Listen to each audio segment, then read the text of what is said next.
28,782. We've got a stalled vehicle, 141 going south at Ladue. That's on the right shoulder. Another stall, 40 going east at 170 in the right lane. Some road work on 70 going west at 79. That is in the right lane. Also 70 west at Madison. Road work in the right lane.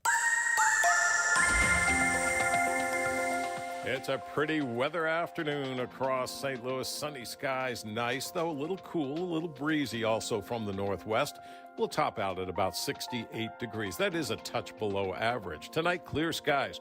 Once that sun goes down, temperatures will drop pretty quickly with those clear skies and light winds. Let's call it chilly overnight, 44. Thursday, sunny and 68. Another very weak front passes Thursday night, a dry front. 47 for the overnight low. Friday, sunny and 62. Saturday, sunny, 63. Southerly flow returns on Sunday with a temperature 72. From the Saliga Heating and Cooling Weather Center, I'm meteorologist Dave Murray on 104.1 FM, KMOX. Sponsored by Financial and Tax Strategies. We've got 61, but the feels like it's 54 downtown at the Arch. I'm Michael Calhoun, KMOX News. If your retirement plan is mostly what if and a little fingers crossed, you deserve better answers than that. Check out Wealth and Wisdom Saturdays at 7 a.m. here on KMOX. I'm Gary Goldberg. Call 800-966-1690.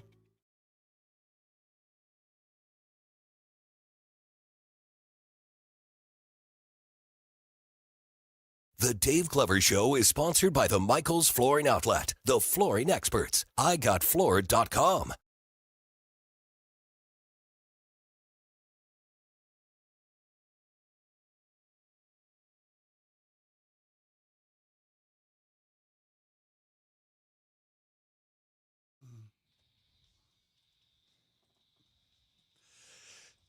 Good afternoon, St. Louis. DGS 104.1 FM KMOX. Happy Wednesday to everybody. God, I wish the weather would stay like this. I just don't want it to get back in the 80s and 90s. Blah, blah. I know most people love it. Yeah, but don't let the anticipation of that ruin the beautiful day. Yeah. Let's just enjoy what we have right now. I can be a fun ruiner. I think I rarely ruin other people's fun, but I definitely ruin my own fun. You're also a fun bringer, though. Well, thank you. It's a little, you got to balance the force. Yeah, there you go. Can't always be bringing it. Yeah. Sometimes you got to ruin it. Yeah, sometimes you give, sometimes you take away. When I ruin the fun, it makes me bringing the fun all the more fun. That's why you do it, isn't it? You're like, usually this guy ruins the fun. That's why you do it, isn't it? You bring down the expectations. Everybody's like, what? Man, that always drove me crazy. When I was in kindergarten, there were these little boys in my class who were constantly bad. And it was a thing. Hey. Oh, wait, I'm older than you. It was a thing where it's like, hey, whenever the teacher is standing at the front of the room, you're supposed to sit up straight with your hands folded on your desk. And they would never do it. But then the one time that they would, it'd be like, oh, my goodness, you're being so good today. And then they make a big deal out of it. I'm like, I'm doing this every damn day. No recognition at all for someone that's always on point. Let me just hip you to something, Rach. For about 500,000 years, men have had it so much easier than women. I think that's changing, but oh my God, men... I'm probably going to lose my man card for this, but I mean, we just skate through so many things. You think it's changing? Oh, I think that, no, I didn't mean it like that. I mean, we've been in power, and I think that is changing. Okay. And I think that's a very good thing. Yeah. And I've said this, I've related this analogy several times during my show, but I distinctly remember being in third grade, and the teacher giving us a lecture on how girls were just as smart as boys. Mm-hmm. And I'm looking around the room going like, I don't know what you're seeing, but I would never think I'm close to as smart as Wendy Dresch. This mofo's reading SRA cards for fun. And I'm trading frogs for pocket knives. Like, friggin' duh, lady. Yeah. I think the boys get it. So, yeah. Yeah, that idea that, girls aren't as smart, but you could just wipe that out in grade school. Pretty straightforward. Yeah. No, you got an idea of like, I'm faster than this person. I'm dumber than this person. I'm like, you're pretty accurate with it. Yeah. And kids know the real, too. Yeah. I always try to protect them from the real. They know the real deal. You know if you're smart or not smart, good or not good at something, whatever that thing is. Oh, this is good. I think I'm bleeding. What? What happened? I don't know. I'm definitely bleeding, though. Is it your hand? Can't tell. You definitely got that. Well, you're looking at your hand, so I'm guessing Yeah. it's probably your hand. Well, it's on my hand. Okay. And I'm making little blood fingerprints. And you're not sure, but you're not sure it came from there. At this point, it could be from anywhere in my body. I get you. Let's see the back of your head. Why? Because if you're bleeding on the back of your head, we can put a Band-Aid on it. The newsroom will tell me. Okay. Yeah, that'll be the top of the hour. You're not bleeding anywhere else, physically, obviously. You can see. Not that I know. Dave leans his head back on the window and his blood starts running down. Yeah, I have no idea. This is about to go viral. Yeah, I'm just about to fall out. I had an interesting thing happen to me last night. Another, I've had weird little psychic things happen to me. Yeah. I'm just going to tell you exactly what happened. I don't think I'm psychic. I don't know if anyone is, but this happened. So last night, driving home, going down a road I go down every night when I drive home. It's one of those streets where there are lots of cars parked on the street. And it's, what was it, 5:30, something like that. And I see a woman, 25-ish, talking to a guy, 25-ish. And they are standing on the road, but over to the side between two cars. Follow me? And I somehow knew something was going to happen. And it was going to be dangerous. And so for no reason other than just my own weird wiggly feeling, I slowed my car down, the Jeep, and stopped just as she fell backwards into the road.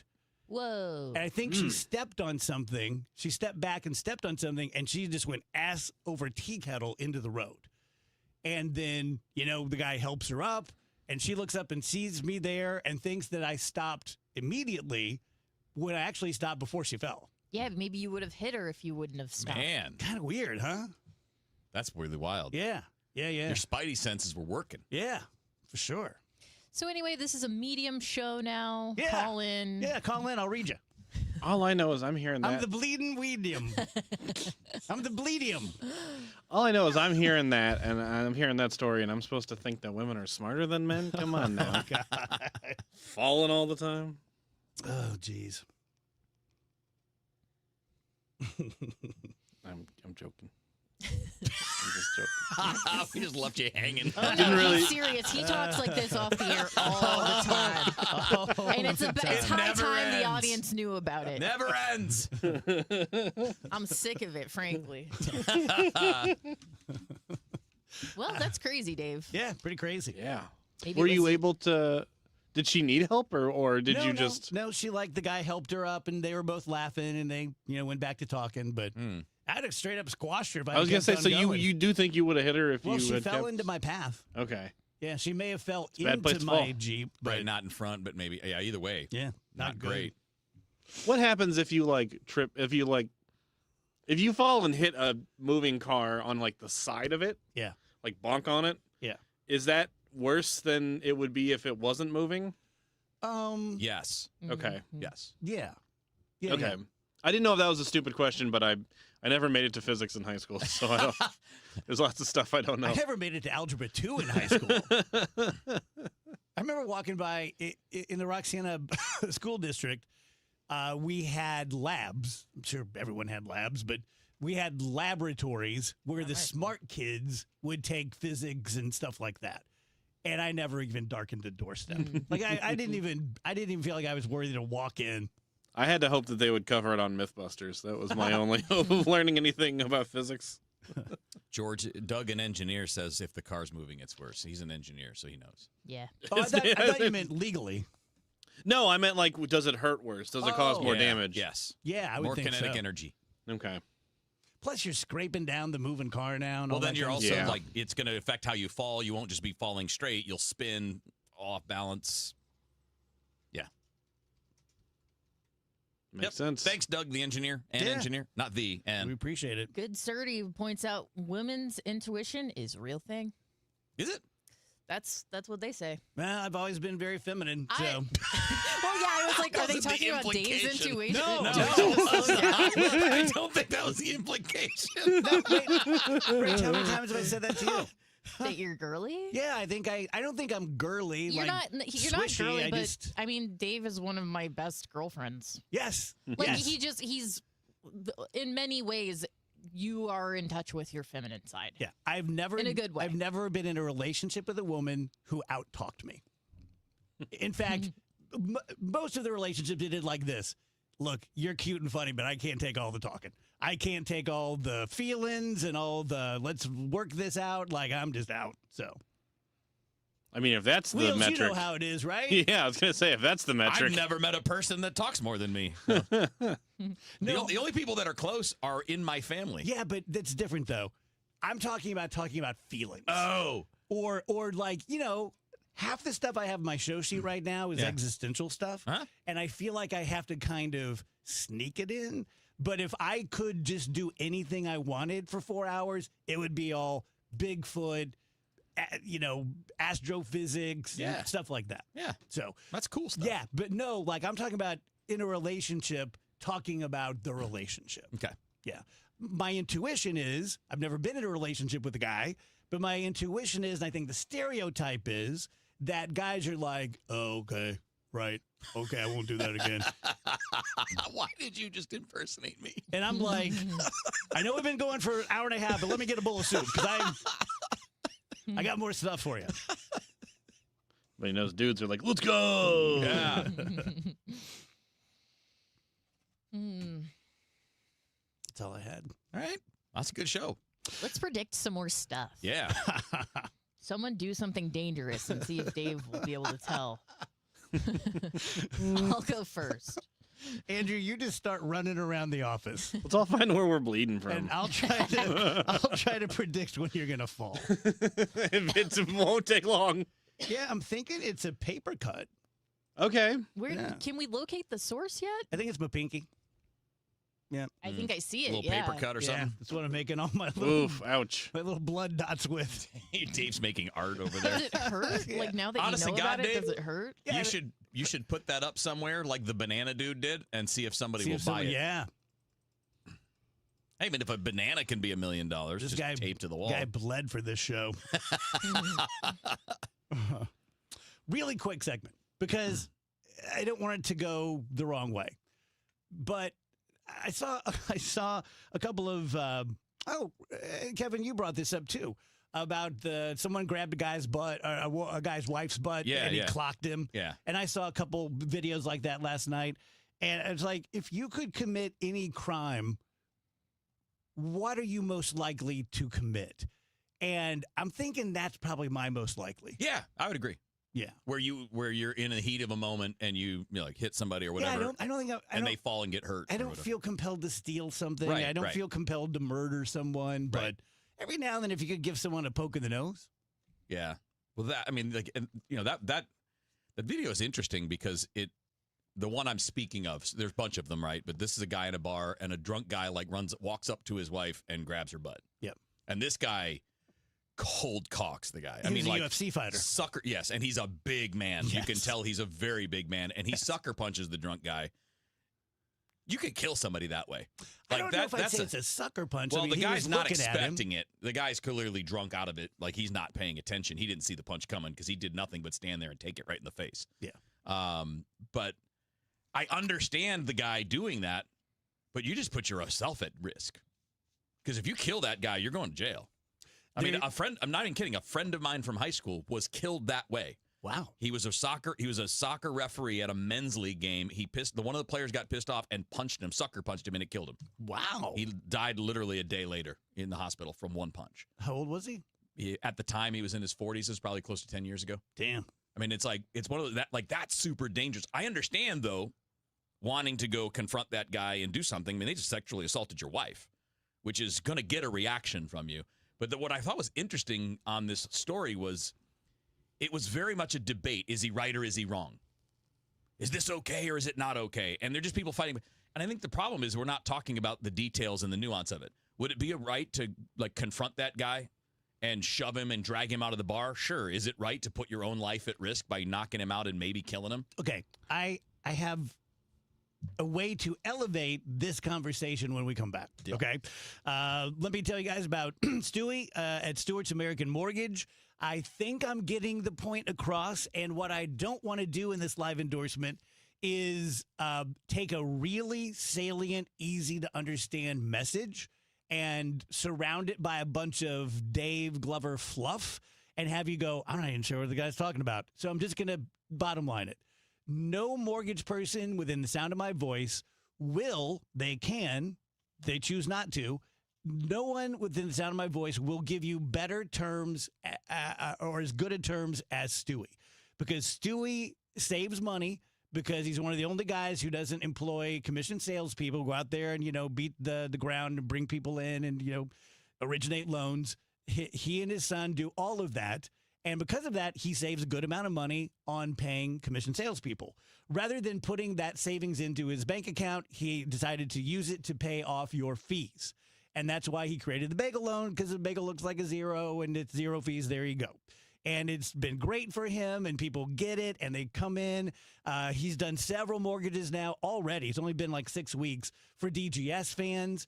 They love him. They love the fact that he's so open and honest and direct, and you get his cell phone number. So if you're thinking about any kind of a mortgage, refinancing, debt consolidation, an original mortgage to get pre-qualified for shopping for a home, here's Stewie's cell phone, 314-324-4440, 324-4440. Google the bagel loan, NMLS 226715. It's time to spring into deals at Lowe's. Freshen up your yard with Stay Green Premium 2 cubic foot mulch. 5 bags for $10. Then get what you need to keep clothes, food, and dishes fresh with up to 35% off select major appliances. Plus, save an additional $100 on select laundry pairs. Our best lineup is here at Lowe's. Valid through 5/6. Mulch offer excludes Alaska and Hawaii while supplies last. Selection varies by location. See Lowe's.com for more details. Spring cleaning isn't just for your house, it's for your life. If your job is getting old, it's time to clear the clutter and spring into IT. Go to My Computer Career. My Computer Career helped me get the skills and certifications I needed to start a new life as an IT professional in months, not years. Earn the certifications that top employers are looking for right now. Visit mycomputercareer.edu and take the free career evaluation to see if it's time to spring into IT. Financial aid is available to those who qualify, including VA benefits. I'm Piera Palazzolo, VP of Digital Marketing for the American Management Association, a company focused on the management training skills needed to enhance the careers of business professionals. We did our research when it came to the best companies for website development and chose AmericanEagle.com. And we couldn't be happier. AmericanEagle.com worked closely with us to understand the front and back end requirements needed to launch an e-commerce website that could handle the complexities of running thousands of seminars nationwide. Our robust new website and improved SEO saw immediate increases in site traffic and web revenue. If you're in need of managerial effectiveness and success, visit our website at amanet.org. If you're in need of a website that provides an unparalleled consumer experience, I highly recommend AmericanEagle.com. Transform your business today. Dial 877-WEB-NOW1 for a free digital consultation with AmericanEagle.com. Beat the spring cleaning rush at Zero Res. This week, buy 1 room of carpet, get 1 cleaned for free. Unlimited rooms and whole system air duct cleaning for just $599. Visit ZeroResSTL.com. That's ZeroResSTL.com. It's Tom Ackerman for Ophthalmology Associates, the doctor's doctors, 314-966-5000 or online at youridoc.com. Built on a century. Focused on today. The voice of St. Louis. KMOX.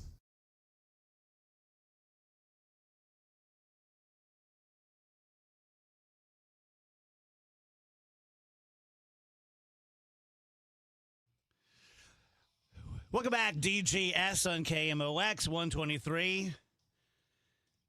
Sitting here thinking about how I went to law school while I'm just on the air talking crap, and on the breaks I'm making a miniature version of Wilson out of my blood. Oh, that looks looks just like him. So You got to cling to that? my life's right where I expected. You'll be at home tonight holding it. Wilson!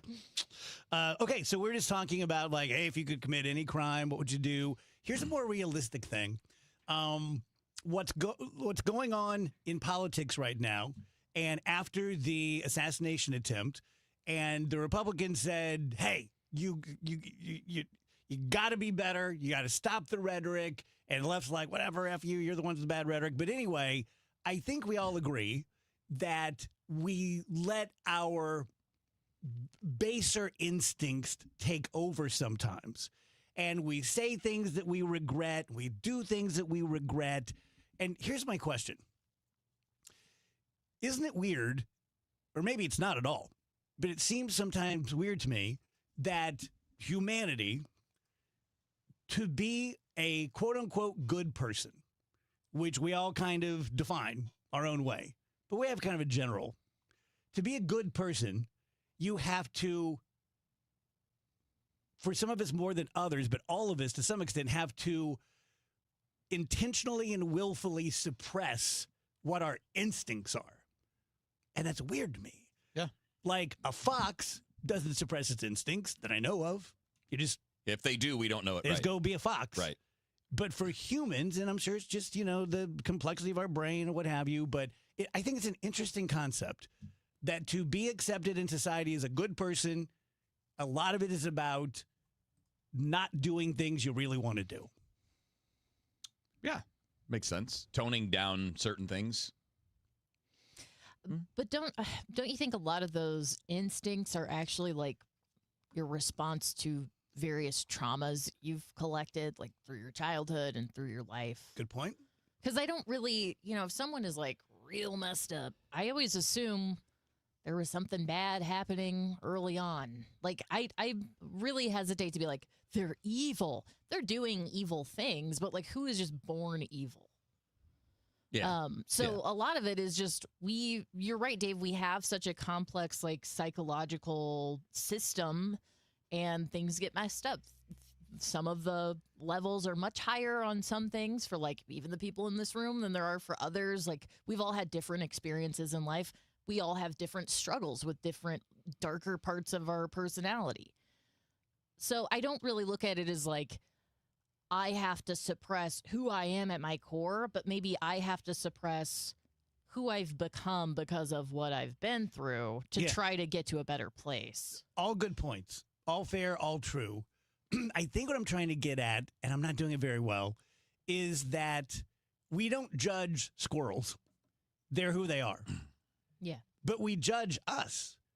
That if all of this just all of a sudden started following our absolute instincts and not worrying about its effect and whatnot, we would judge it. Well, it would also probably be the end of civilized society. Correct. Yeah, I guess my point is, who are we? Are we our instincts? And we've just found a way to be polite and not be the true fox that we are? Or is all of this a tangled up, complicated system that is us? And foxes just aren't that simple, aren't that complicated. They're probably less complicated because they have less complicated circumstances surrounding them. I mean, what do you need to do as a fox? Survive. You're born, you need to grow up and learn how to hunt. You hunt and you avoid predators or you avoid things that could hurt you.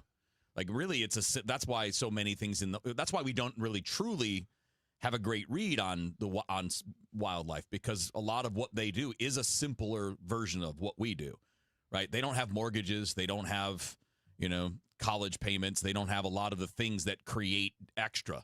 They're very simple. Now, it's difficult, though. It's not easy because it's sheer survival. But maybe that's why it's such a simpler thing in those other places.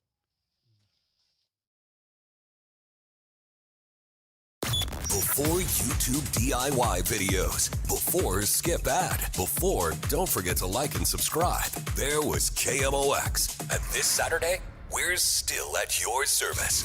At 8, the Garden Hotline with Michelle Reeser-West, sponsored by Chesterfield Valley Nursery. At 11, the Home Improvement Show with Rich Orris, sponsored by Mosby Building Arts. So, skip the videos and get it done right. KMOX is at your service, starting Saturday at 8. Right now, you can bet on the Kentucky Derby on FanDuel, where you can also bet on all your other favorite sports. And all customers right now get a Derby bet reset. What does that mean? Well, you get a racing bonus back if your bet doesn't win. The app is super easy to use. I've been telling you about it for months, and you don't have to be a horse racing expert to get in on the Derby Day action. A lot of people are, and you can do the same. Bet the fastest 2 minutes in sports on FanDuel. Kentucky Derby and Kentucky Oaks are registered trademarks of Churchill Downs Incorporated. Must be 21 or over and present in Missouri. Verified FD racing account required. Refund issued as non-withdrawable racing site credit that expires 9 days after receipt. Max refund $10 unless otherwise specified. Restrictions apply. See terms at racing.fanduel.com. Gambling problem? Call 1-800-GAMBLER. Don't miss the Route 66 Centennial Festival at the Missouri History Museum, April 30th through May 3rd. Bring back memories of the Mother Road's stunning natural scenery and roadside attractions, and explore its complex history and impacts on communities across the region. Featuring a concert by Sweetie and the Toothaches, a classic car show, neon display, food trucks, lectures, kids' crafts, and more. All activities are free. Schedule at mohistory.org/festival. Dave Murray's weather forecast is sponsored by Artistic Decks. The northwest flow in solid control this afternoon. Ton of sunshine out there. A little breezy with that northwest wind, but it's a nice afternoon. 68 for the high. Tonight, clear, chilly. Pretty good temperature drop once the sun goes down. 44 for the overnight low. On Thursday, sunny and nice, 68. Another very weak front passes a dry front Thursday night, and so Friday's a little cooler. Sunny skies, though, Friday, and 62. 63 on Saturday, 72 on Sunday. From the Saliga Heating and Cooling Weather Center, I'm meteorologist Dave Murray on 104.1 FM, KMOX. Summer's here. Is your backyard ready? If you missed the spring rush, Artistic Decks can still make it happen. From premium wood to maintenance-free composite, get the quality you deserve. Don't wait. Call Artistic Decks today at 314-280-0821. Man, I love this place. I've been surfing here since I was a kid. Now, seeing my grandson out on the water, it means everything to me. Watching him and taking in the blue waves, the sea breeze, the blurry horizon. If you have geographic atrophy, or GA, subtle changes in vision could mean it's progressing toward irreversible vision loss. Izervay is proven to slow GA progression and could help preserve your vision for longer, so you may keep seeing the world around you.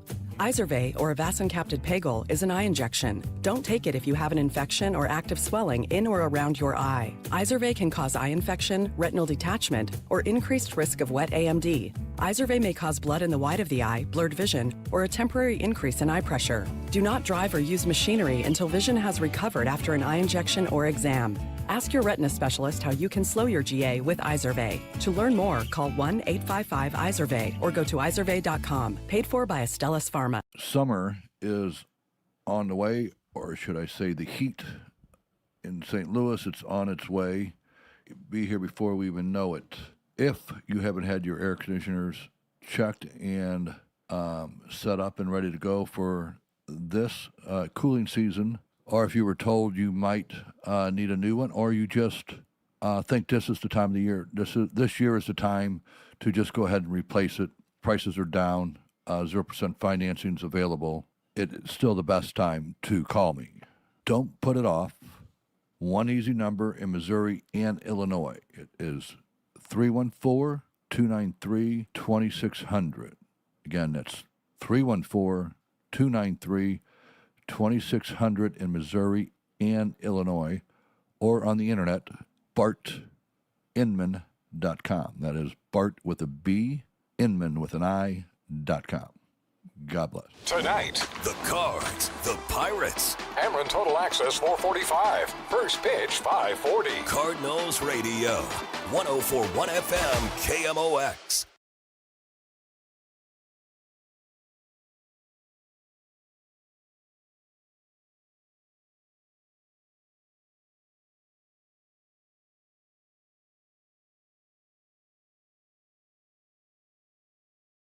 Welcome back, guys. DGS and KMOX. Good music, Rach. Thanks. Seether? Yeah, Veruca Salt. Veruca Salt, yeah. Someone put out a thing on Thread saying, what is the dumbest thing you ever thought and realized you were wrong?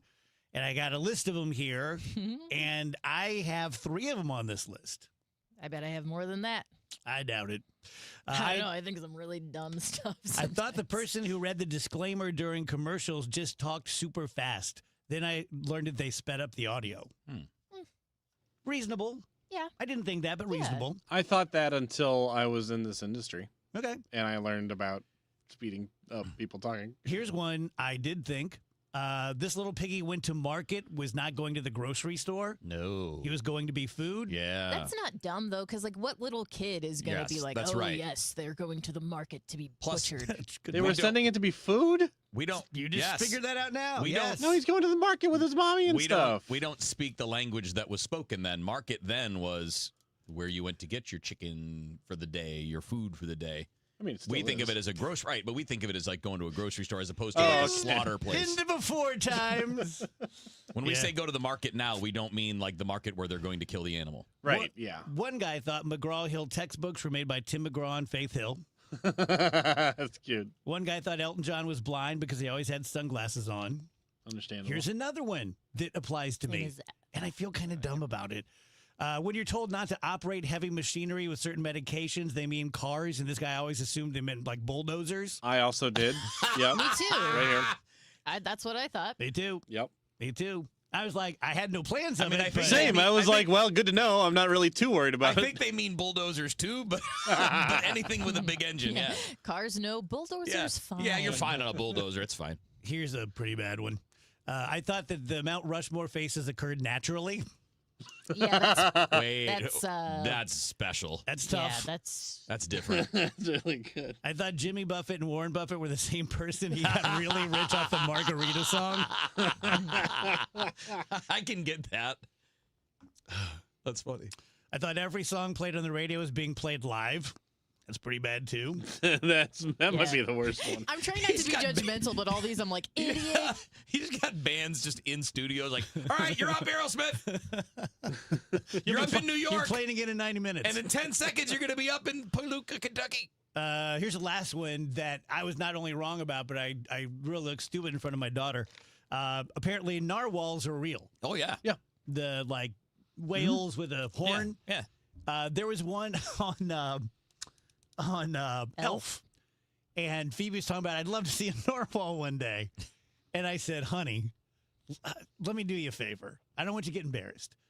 These are not real creatures. They're just something that we made up because it'd be really cool if there was like a big giant fish with a unicorn thing. She's like, I'm pretty sure they're real, Dad. And I'm like, oh, honey. And then I looked it up. I'm like, son of a bitch. I was at my friend's house and we were watching. I think we were watching one of the Godfather movies. I'm not sure. It was something like with the mafia, right? And they were speaking Italian. And his mom walks through the room and says like something like, "What are they even saying?" or something like that. And he was like, "Well, they're speaking Italian, Mom." And she goes, "There's no Italian." She didn't think there's a language? She didn't think there was. She thought it was just Spanish. So she's like, "There's no Italian." And he's like, "No, there's an Italian language is what they're speaking right now on TV." Yikes. Yeah. Again, trying not to judge, but yikes. Yeah. And that's not as bad as the radio one or the Mount Rushmore one. Yeah. Sure, but Wheels, my girl Rachel loves a good theory. Tell us about the restaurant return theory. Yeah, have you guys heard this at all before? Or no. No. All right, so basically, I'm going to simplify what it is, but the simple version of it is how you act at a restaurant reveals basically what kind of person you are. Okay. So, for example, if you're eating out and you just make a giant mess and you just leave a giant mess for whoever's going to clean it up and you just walk out and don't care, that says something about you. It's not like an ultimate judgment, but it says something about you versus you're the person that maybe slides the dishes over to the end of the table or maybe you stack some things. I have heard this. Right. So, yeah. And it's not supposed to be an exact science. It's supposed to be kind of a general game. And as somebody that was a server that waited tables for a number of years in college and after, I think there's something to it. I think there's something to it because I started thinking, and again, it's not like you're a good or bad person, but it's more about what you care about and what you don't. And it basically, if you're the person that's just going to leave a giant mess behind and not really keep it under control, the idea is that you just really don't care about people that you don't think they're as important as you, or maybe it's just other people in general, not so much that particular person. Unfortunately, pardon me, I still have that thing in my chest. Yeah. Where if I breathe too deep, it makes me You get cough. that cough, yeah. I think it's called pneumonia. We are in an industry where we see the best and worst of people, right? Sure. I mean, like, Rach has commented to me that there are certain celebrities that'll come in that just want to see me and they don't. And I've always hated that. And one of the reasons I like going to the baseball game an hour before is I love watching all the people who are making this possible, from the grounds crew to the ushers to this guy's making hot dogs. I just have a great appreciation for people who don't get the spotlight. Yeah. Right? Yeah. And I do think that there are lots of ways to be an a-hole, and I found a few. But if you treat people who are quote-unquote beneath you worse than you do people at your level or above. Yeah, and it's funny, but not funny. It's interesting because in sports, the world I know really well, when you're evaluating people, when you're scouting a high school player or you're going to scout a college player, one of the things that people look at is how do they act when they go to a restaurant? How do they act when they're getting in and out of an Uber or a cab, and how do they treat the driver? How do they respond if someone holds a door open for them? Yeah. Or do they hold a door open for someone else, or do they just walk through and not pay attention? And it's not an ultimate judge of character. It's just more like little signs, like telling something about yourself that may not be a crisis. It may just be a little thing, but it's informative. So speaking of being an a-hole, you need a ruling about something that happened on Twitter. Yeah, well, it happens quite a bit, but last week it happened a bunch of times where I was getting messages from people that wanted to either debate or just discuss something, and they wanted to argue, but that wasn't the point. I like the argument part. But they'll write a whole ass tweet without a single period or comma. And I find it really hard to read. Am I the a-hole for like going, dude, punctuation's your friend. Please throw some in there. No, you're the old guy. Is that all that is? Yes. It's like, it's hard to read just words. Like if you just look at it. I write my texts as if I'm writing a letter. And Phoebe has said, like, you know what? You could leave those punctuations out. That's what we do. Well, and it's fine for, like, if it's a one sentence text, who cares? If you just wrote one sentence on a tweet, for example, who cares? But when you're connecting like 3 different thoughts all in one paragraph, not separated by anything, to me, that's my version of, I ain't reading all that. Right, Andrew? Well, I think it makes it difficult for other people to understand what you're trying to say. Like, ultimately, it's not about like being a grammar Nazi or anything like that. It's just, if you want to express yourself, there are things you can do to express yourself clearly. Like Wheels said, if it's all just one big run-on thought, it becomes a lot harder to parse that out. People are going to lose patience. So I don't like indicting generations, especially when my kids are in them. But the combination of the getting rid of punctuation when we text, which is, let's face it, most of what we do, and AI, would you suspect that younger generations would struggle with what we would call proper writing? Yeah, and it's not their fault. I mean, it's the circumstances that they're growing up. I'm sure people that were older than us look at things we do, how we write things or whatever, and think that we did it incorrectly or poorly or whatever. That's not really the point of it. Like, for me, it's not like I'm not judging the generations or whatever, but it's more like, don't you want to be understood? Yeah. Don't you want because one comma placed in a certain way changes the meaning of a sentence. It can change everything about the sentence. A period tells me that you finished one thought and you're moving to another. When it's all just, and again, if it's a text and it's just like, yep, that's fine. Well, you don't need to punctuate that. If you're like, yeah, I think that's a good idea. I think we should do that. Okay, great. That's a singular thought. It's easy to understand. It's easy to read. You don't need anything. But when it's like 200 characters and it's 100 words or it's it's something strung together like that, it doesn't make any sense when you write it that way. Then I got to do extra work to decode it. Because that's what you have to do. So I got to make sure I get your meaning. Are you being serious? Are you joking? Are you Well, that's the talking? thing. People hate being misunderstood. Right. In all situations, people hate being misunderstood, including these people that are, talking at Kevin on Twitter or whatever. And it's like, why wouldn't you take all of the steps possible to make sure that you are understood clearly and in the manner that you intend to be understood? Excellent point. You said it the best. Yeah. Yes. That's kind of what I wanted to say, and I just didn't have the words. You got it. It is odd, though, that it's like positioned as cringe to use capital letters or use punctuation. Like, okay, so I should just express myself less clearly so you think I'm cool or you think I'm younger than I am or something. Like, no, that's really silly. And whatever trend you're trying to fit into right now will eventually pass. So what I find So it's a interesting little dumb. is if you're 21 like Phoebe, you have you're sure of everything. When Phoebe's 50, and I think Phoebe's a fine writer, she went to good private schools and she can write, but let's say she couldn't. You're not just going to one day start writing well when you're 45 or 50 in a career, or do you think that no one's going to expect that because no one writes like that? Well, what are we really talking about here? Because all of these kids are going to have to write in some way in school. How they choose to express themselves over text message is like, eventually they will have to start acting a little more adult, or they're going to be 50 years old doing a trend from 30 years ago, because it is a trend. It is a trend to not use capitalization and to not use punctuation. The whole point of this conversation is you are expressing yourself less clearly by leaving those things out. So why would you keep making that choice throughout your adult life to fit in? Why does it make you feel cool? Why does it make you feel superior? It's one of those things where it's like, I think when the kids say stuff like this, it's on us as older people to just be like, okay, have fun with that. Like, you think I'm old because I put a question mark at the end of the question. I just wonder if they'll be capable. Well, I think... Yes, they're capable. They're making the choice. They're intentionally omitting these things to come across a certain way. But none of the people that we're referring to wrote that way when they were in high school, or they would never have passed.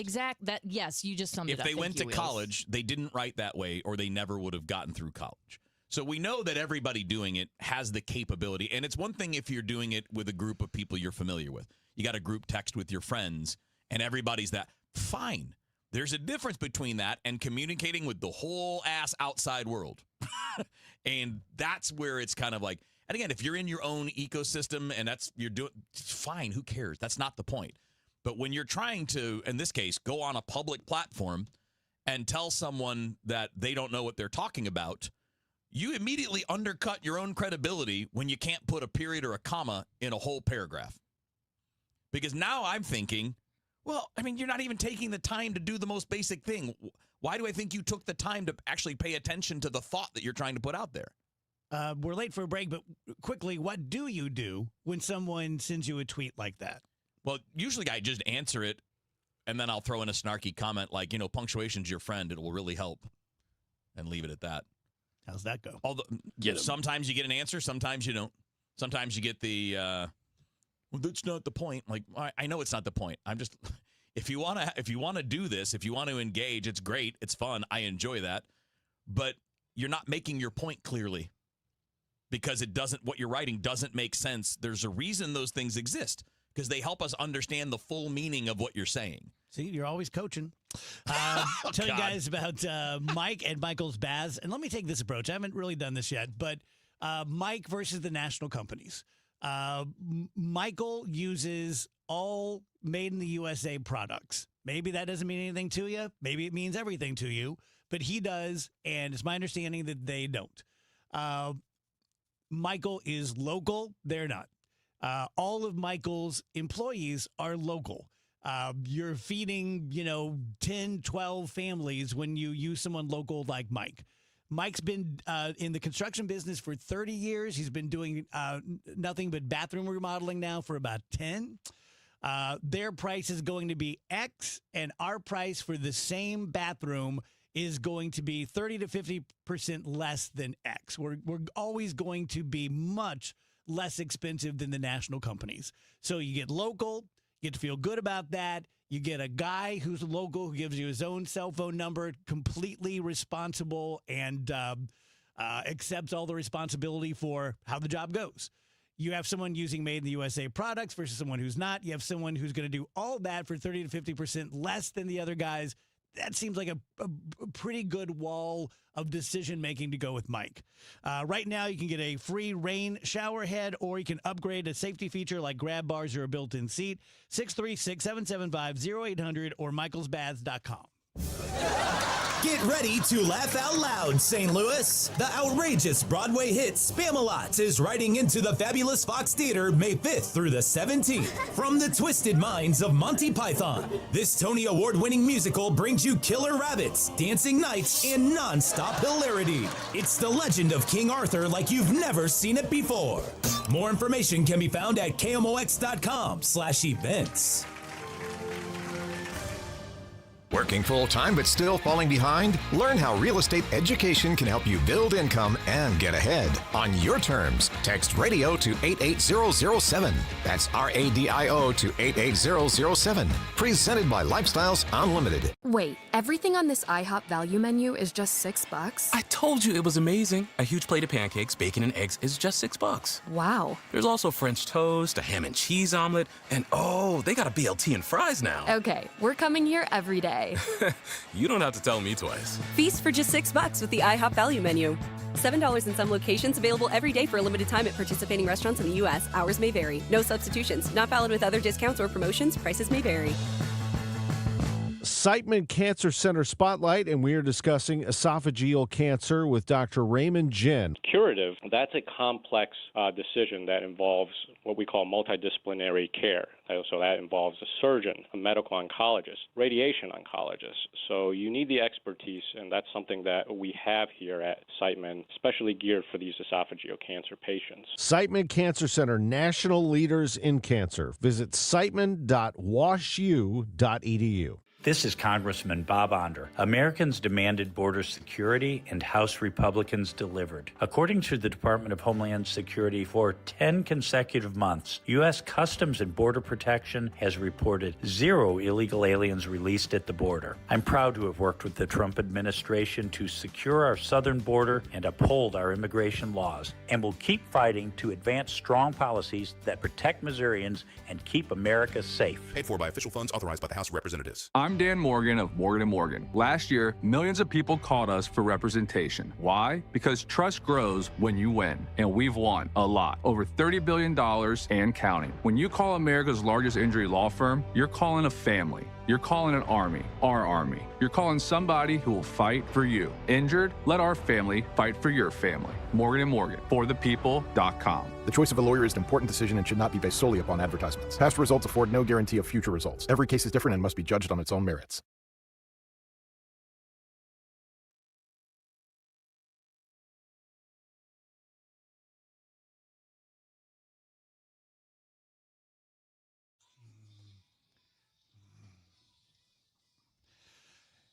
Welcome back, DGS. Remember we had the story about the statue of Taylor Swift that had 24-hour security so people couldn't rub her boobs? Yeah. On the other side of that, Monty Python lost one of their members, Terry Jones, and they did a bronze statue of him, I'm sure in the UK, where he's naked, and they're encouraging everyone to rub his butt for good luck. That's nice. I'm sure he would have liked that. I think you can separate people into one of those two categories. Yeah.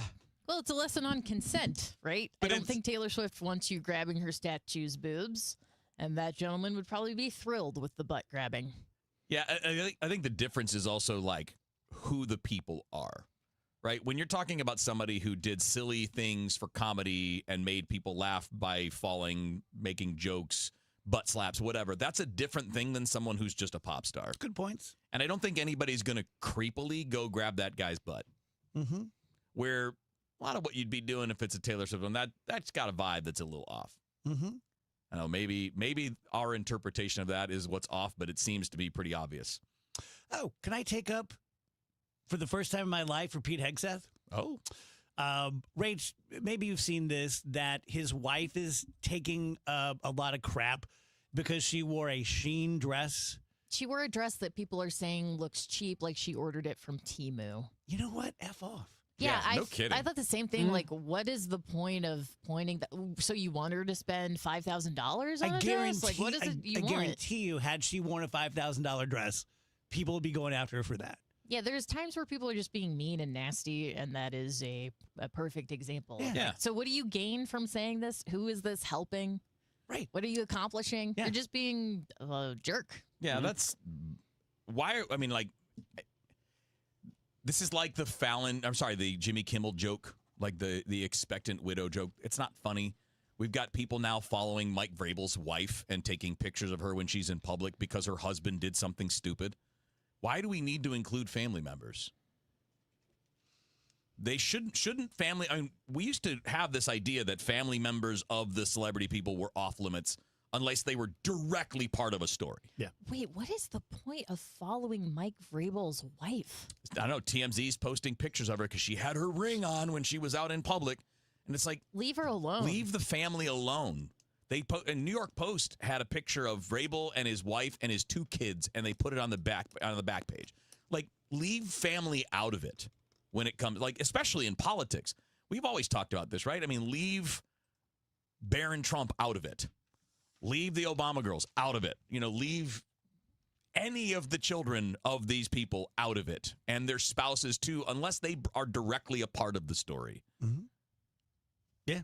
It's one thing to be critical of the person who's actually involved. Sure, and then there's also the criticism itself is just classist. Yes. Like, oh, you should be spending more money on your clothes. Like, okay, what are you talking about? So it's morally good to spend, like, dude, give me a break. But also, if you do spend more money, then you're going to get ripped for that too. Yeah. Because now you're a fancy elite person. It's just nastiness. How does that's the all. defense secretary's wife have a $5,000 dress? Like, it either way you go, it's going to be that way. Yeah. Just leave it alone. Let me tell you guys about Bethesda, which, as you know, is near and dear to my heart. And I'm going to say what I've been saying the last 2 days because I think it's the most powerful thing. I have a really good friend right now going through a lot like what my mom went through. And just kind of, you know, the way it works with elderly people is one day everything's fine, the next day everything's not. And they are trying to navigate, okay, can't do independent living anymore because, you know, she's had these issues. So maybe assisted living, or maybe it's straight to skilled nursing. God forbid that, you know, a doctor thinks it's bad enough for hospice. But these are decisions I've had to face with my dad when he developed Alzheimer's, and with my mom when she fell and broke her hip and had some sort of crazy dementia kind of symptoms. And it's really difficult. And I consider myself a pretty smart person and pretty plugged in. I know a lot of people in town, and I was just kind of at a loss. And I got really lucky by choosing Bethesda for my mom. And I just want to tell you that if you're interested in any of the above, independent living, assisted living, skilled nursing, hospice care, apartment buildings, facilities, north, south, east, west, we have all of those.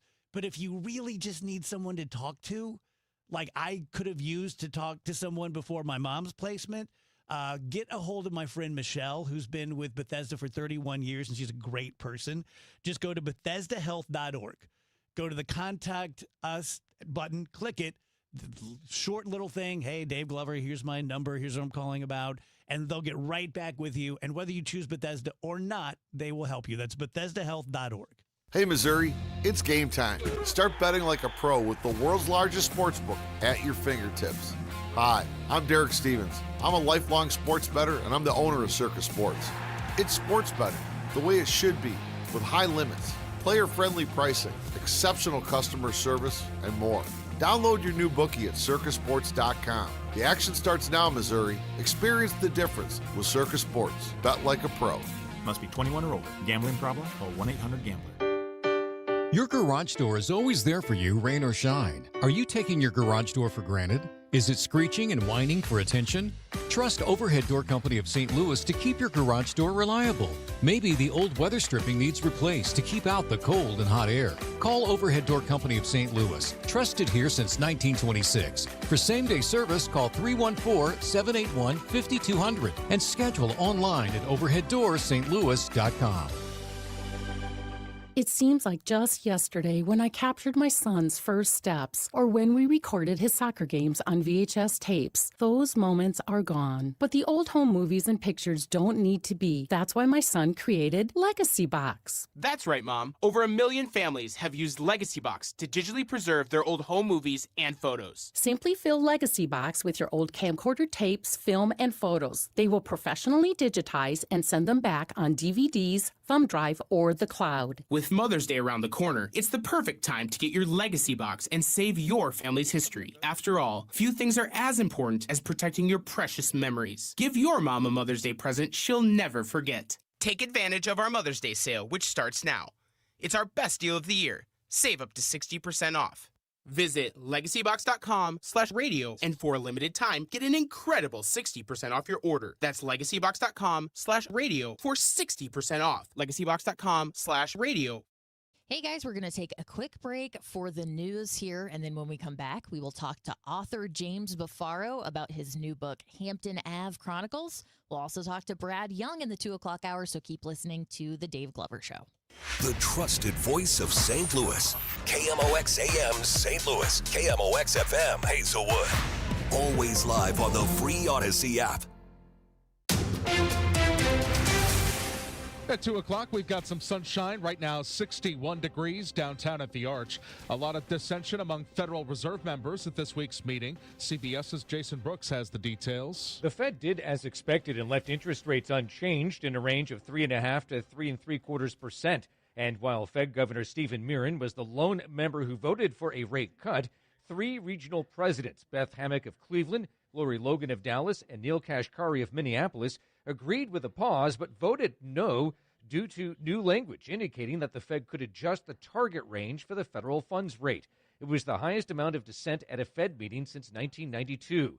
The Fed says the unemployment rate has remained little changed, while inflation is elevated partly due to the surge in oil prices. It was likely Jerome Powell's final meeting as Fed chair, with the Senate Banking Committee approving nominee Kevin Warsh and a full Senate vote expected by mid-May.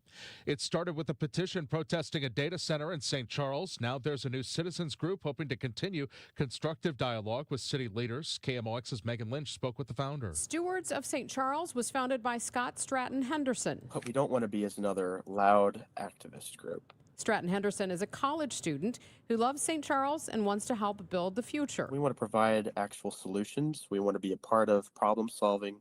We want to have that communication line open with the councils. You know, we don't want to burn bridges. He does add transparency is important, and the group will also work to get citizens information. Megan Lynch, KMOX News. Secretary of Defense Pete Hegseth testified on Capitol Hill today for the first time since the war with Iran began. The hearing before the House Armed Services Committee was focused on the budget, which would boost defense spending to a historic $1.5 trillion. Hegseth also defended the decision to go to war with Tehran. The biggest challenge, the biggest adversary we face at this point are the reckless, feckless, and defeatist words of congressional Democrats and some Republicans. Strong reaction rolling in as a divided Supreme Court strikes down Louisiana's second majority black congressional district ahead of the midterm elections. Republican House Speaker Mike Johnson supports the 6-3 Supreme Court ruling, saying that the Louisiana map violated the Constitution. We've been saying that consistently from the beginning. That was the obvious result. But American Federation of Teachers President Randy Weingarten says the ruling leaves too many Americans without protection or recourse from racial discrimination and redistricting, dismantles democracy, and sets back the promise of fair multiracial representation. Allison Keyes, CBS News, Washington. A company that builds swimming pools is suing the city of Webster Groves. Westport Pools says the city has more than $600,000 left to pay in construction fees, according to the Post-Dispatch. The lawsuit comes after the aquatic center opened last May. A spokesperson for Webster Webster Grove says the company's already received more than $11 million and alleges the work is not done, which is why the city has not made the final payment. From the business desk, families planning a trip to Six Flags St. Louis will need to make sure an adult goes along. After Saturday's disturbance, the park's new operator, Enchanted Parks, has officially reinstated a chaperone policy. Company CEO James Harhigh previously talked about this exclusively on KMOX on Friday. He said, "We have a very limited set of patients when it comes to unruly behavior, whether that's a 16-year-old kid, goofing off, or a 50-year-old guy that wants to, yell at somebody. We're not going to put up with anything." More details at KMOX.com. The Dow from Stifel's down 314 points to 48,827. We've cleared some road work on 70 going east at Route K and west at Florissant. And we've also got some road work that is on 70 going west at 79. The northwest flow in solid control this afternoon. Ton of sunshine out there. A little breezy with that northwest wind, but it's a nice afternoon. 68 for the high. Tonight, clear, chilly. Pretty good temperature drop once the sun goes down. 44 for the overnight low. On Thursday, sunny and nice, 68. Another very weak front passes a dry front Thursday night, so Friday's a little cooler. Sunny skies, though, Friday, and 62. 63 on Saturday, 72 on Sunday. From the Saliga Heating and Cooling Weather Center, I'm meteorologist Dave Murray on 104.1 FM. KMOX. Sponsored by Sandberg Phoenix Law Firm. Right now, 61. Feels like 53 downtown at the Arch. I'm Michael Calhoun, KMOX News. Sandberg Phoenix serves your business in litigation, intellectual property, and products liability. We're more than a law firm. We're committed to your success. Learn more at sandbergphoenix.com. The choice of a lawyer is an important decision and should not be based solely on advertising. The Dave Glover Show is sponsored by the Michaels Flooring Outlet, the flooring experts. IGotFloored.com.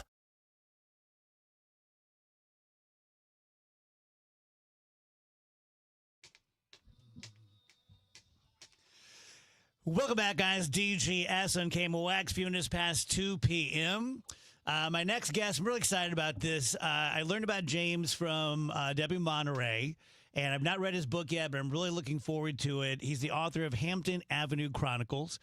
James is a retired executive communications manager, former broadcast news reporter, anchor and director, and a KMOX alum. James, great to meet you. Hey, good to talk to you guys. And you can call me Jim because I used that on the air when I was at KMOX in the mid-1980s. And when you all called, the same number that you called me on is the one we used to call in back in like 1985. Yeah. So some things don't change, which is kind of cool. James, I got to tell you, I just saw your picture and I'm like, okay, that's clearly a picture from the 90s. And it's like, no, this is him just recently. You made a deal with the devil, brother. You look really good.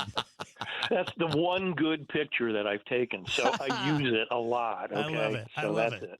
So, I don't know, what was it, guys? About a year ago, I said on the show and made a few people mad. I said, being from the east side, I grew up in South Roxanne, Illinois, that to me, if someone came here from France and said, show me real St. Louisans, I'm taking them to South City or South County. No shade to my North County peeps, but to me, St. Louis is kind of like South. And I think you kind of agree with me on that. Oh, definitely. And the stories all revolve in this book, all revolve around South St. Louis. If you're, my apologies to people from the north side or St. Louis County, or as you mentioned, Metro East. But yeah, I mean, to me, I think of St. Louis as kind of the heart of St. Louis as being the South Side. And that's why I chose the name Hampton Avenue Chronicles, because so much revolved around Hampton Avenue, which is this spine, that runs up the middle of the city. It goes from Wilmore Park down south, and it goes up through all these great places like, Redbird Bowling Lanes was down there, and my old high school, Bishop DeBerg, and you keep going north, and it's you're right off the arena, the old arena, and then it's the southernmost entrance to Forest Park. So it really does sort of connect all of South St. Louis, which is kind of cool. I love it, James, just your little one-sheeter here, like Vest Soda and stuff like that. Man, we had the same childhood. Right. And I meet people all the time our age, whatever age you are, I'm 61. But I meet people my age. They're like, dude, you and I are like brothers. Like we watched the same shows. We ate the same candy bars. Like it's a thing. Well, Metro. You mentioned Metro East, so I'll springboard into that. There's a whole section that I do on, when we turned quote unquote drinking age, right? Well, in Illinois, the drinking age was 19, and in Missouri, it was 21. So where do you think we were going on Friday nights, right? And so there was Reds and the sports page, and my favorite, Margaret's Cafe, Liquor Mart, and Menswear, which is just a tremendous name for a place. It was intriguing to me that you could get a six-pack of Bush long necks and a tweed suit all in the same place, within about an hour or so of time. That's great. Where were some of your other haunts when you were younger? Well, again, it goes up and down. It goes up and down the spine of Hampton Avenue. So I went to school at Bishop de Burgh, which is, then was like 2,000 students crammed into this building at Hampton and Eichelberger, and now it's down to, I don't know, sadly down to a couple of hundred students. But I do a whole chapter on the difference between the arena, which was right off of Hampton, and Busch Stadium. Anybody who knows this from the 60s and 70s, you could do just about anything in the arena, and we did. We snuck all over that place. In fact, we befriended the people who were the maintenance crew, and we'd go down and we'd shoot hoops before Spirits of St. Louis came. Oh, wow. My buddy Jim Cody, I remember him hanging on the rim, which maybe is why the Spirits had such a bad record. They couldn't shoot. But then you had Busch Stadium, which was locked down like a fortress, and the oldest, crustiest veteran ushers were the ones who were eager to kick you out of a spot. If you went down to the field boxes, you were down there for maybe a minute and a half, and then there was the walk of shame where they would say, "Tickets, please." Okay, you got me, and all these people would watch you walk out. So it was those were some of the haunts, and I still have great memories of all of them. James, as you know, St. Louis, more than anywhere I've ever been, it's like a big speakeasy. Like, you have to know the language, you have to know the lingo.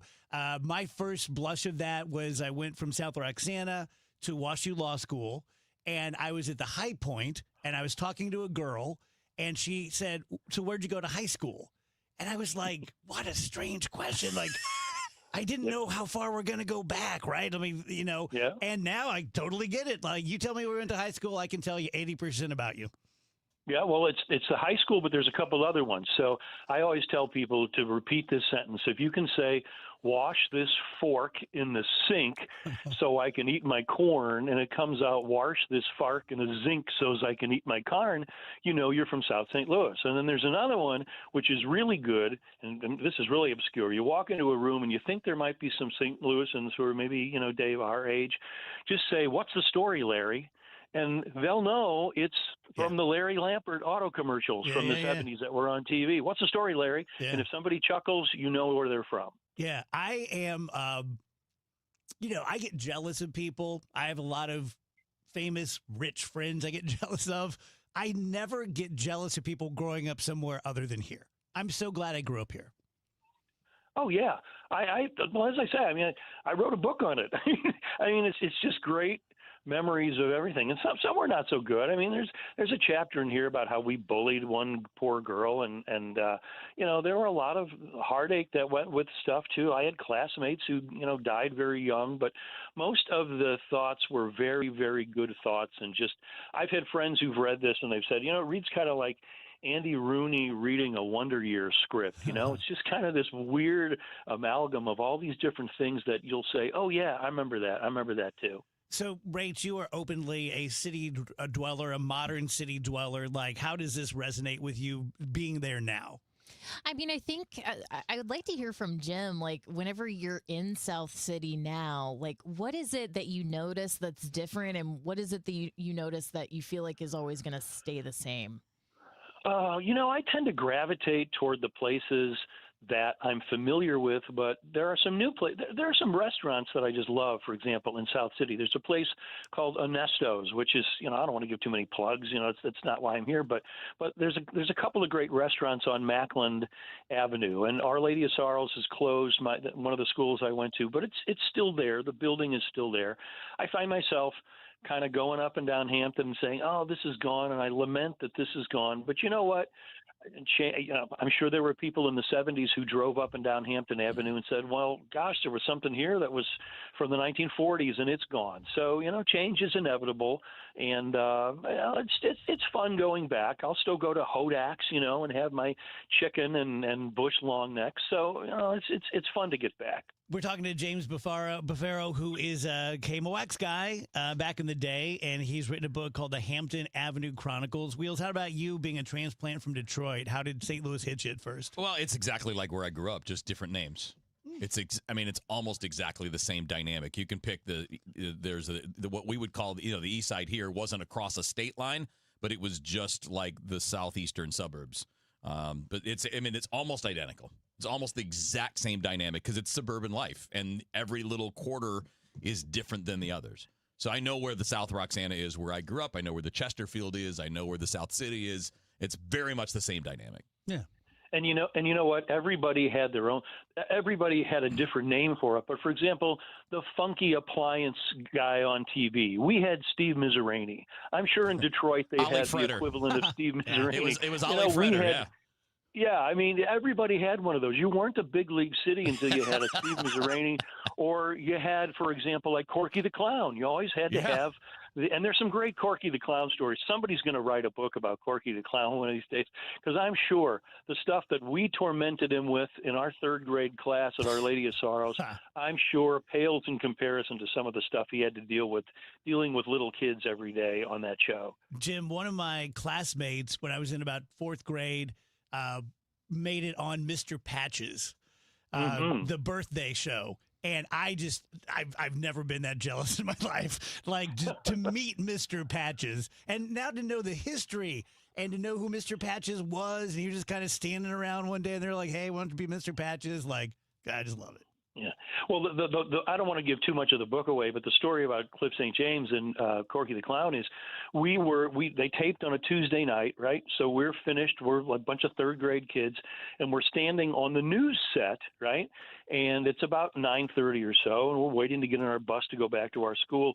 And we decided it would be a great idea. Back then, they had a physical weather board with actual numbers that were little magnets that went on the board. We decided it'd be a great idea to make it 193 degrees in Anchorage, Alaska, and, a cold front coming in that's bringing snow to Florida. And so we messed up the board, and they had it all set up for the 10 o'clock news. And we weren't invited back to the Corky the Clown show ever again. Wow. So Corky put up with some stuff.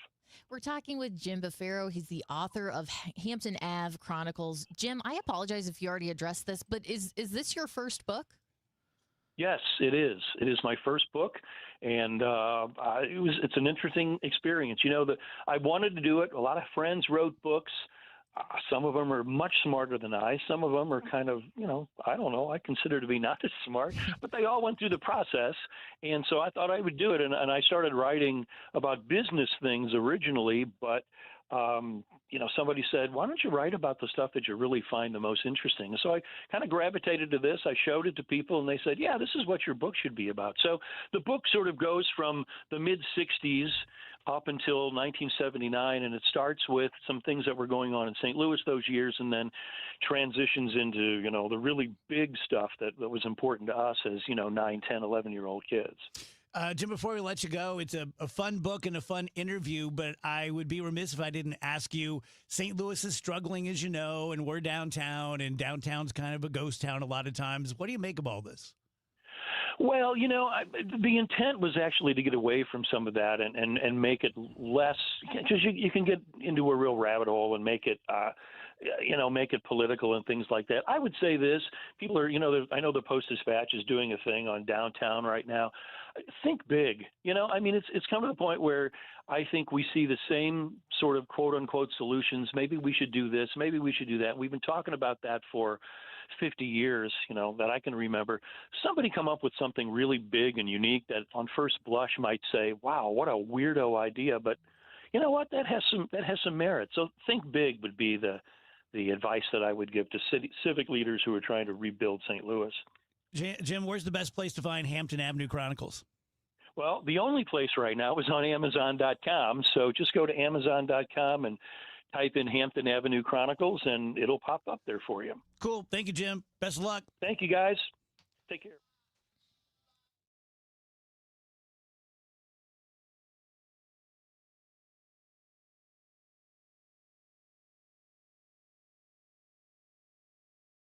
You know, here in St. Louis, word of mouth still matters, and I'm pretty careful about who I recommend, especially when it comes to something as personal as estate planning. I'm Tom Ackerman. My family has been working with the Laterman Law Firm for over 20 years now, and the reason is simple. They don't just create documents and send you on your way. They help make sure your plan works. Because let's be honest, life changes. Family needs and circumstances change. Laws change. But most estate plans don't change over time as needs, circumstances, and laws change. They're outdated, sitting in a drawer. People assume they're fine, and their plan will work when they need it to work. At the Laterman Law Firm, it's not a one-time transaction. It's an ongoing process. They build a plan to protect your family and your assets, and then for a fixed annual fee, they help keep it up to date as both your life and assets change. Check out the Laterman Law Firm at latermanlaw.com or give them a call at 314-514-9100. The choice of a lawyer is an important decision and should not be based solely on advertisements. Hi, I'm Dr. Mary Claire Haver, a board-certified OBGYN and menopause specialist. My new podcast, Unpaused, is the place for bold, unfiltered conversations about what it really takes for women to thrive in the second half of life. Every week, I sit down with medical experts, cultural icons, and powerhouse women to talk about what really matters. New episodes drop every Tuesday. Listen to and follow Unpaused with me, Dr. Mary Claire Haver, available now wherever you get your podcasts. Growing a brand is hard, but reaching the right customers shouldn't be. Meet Outcomes from Viant. We've built an intelligent platform that handles the complexity of digital advertising for you. Powered by advanced AI, we help your brand show up in the right places at the right time and ensure that every dollar you spend leads to a real business result. It's smarter advertising made simple. Visit Viant.ai.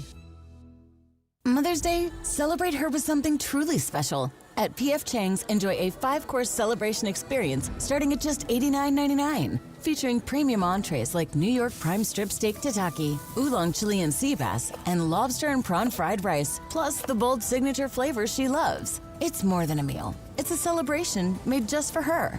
Reserve your table now and make Mother's Day unforgettable. Only at P.F. Chang's. Available when you dine in for a limited time only at participating locations. Offer may vary. Don't miss a baseball showdown at Busch Stadium when Shohei Ohtani and the LA Dodgers roll into the Lou May 1st through the 3rd. Kick off the weekend with Friday Night Live and a must-have short-sleeve hoodie giveaway. Saturday brings a Mason Wynn bobblehead celebrating his Gold Glove Award. Then Sunday features a sleek Blade collar shirt giveaway. Big names, big matchups, and big giveaways all weekend long. Tickets at Cardinals.com/promotion. This is Mason Wynn. Get your tickets at Cardinals.com. The 1-2, and that's grounded up the middle. Diving play, Mason Wynn to his feet. He throws, he got him! What's up, Cardinals fans? Mason Wynn here. On Saturday, May 2nd, when we face the Dodgers, you can take home the Mason Wynn Gold Glove bobblehead presented by the Shane Company. It's got my chain, my first gold glove, my whole look, just how I rock it. Plus, a few rare all-gold baubles will be randomly mixed in for 500 lucky fans. This is one you won't want to miss. Get your tickets now at Cardinals.com/promotion. Summer's here. Is your backyard ready? If you missed the spring rush, Artistic Decks can still make it happen. From premium wood to maintenance-free composite, get the quality you deserve. Don't wait. Call Artistic Decks today at 314-280-0821. It's Tom Ackerman for Ophthalmology Associates, the doctor's doctors, 314-966-5000 or online at youridoc.com. One city, one voice. KMOX, the voice of St. Louis.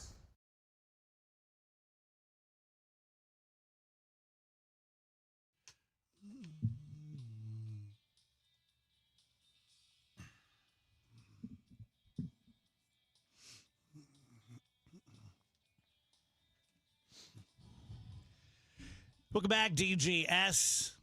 We have Attorney Brad Young on again at 2:30 because I specifically asked Andrew to book him. A lot of things going on. Supreme Court just kind of gutted the Voting Rights Act. We now know that Comey was indeed indicted for the 8647 seashell picture that he posted. So a lot of things to talk about.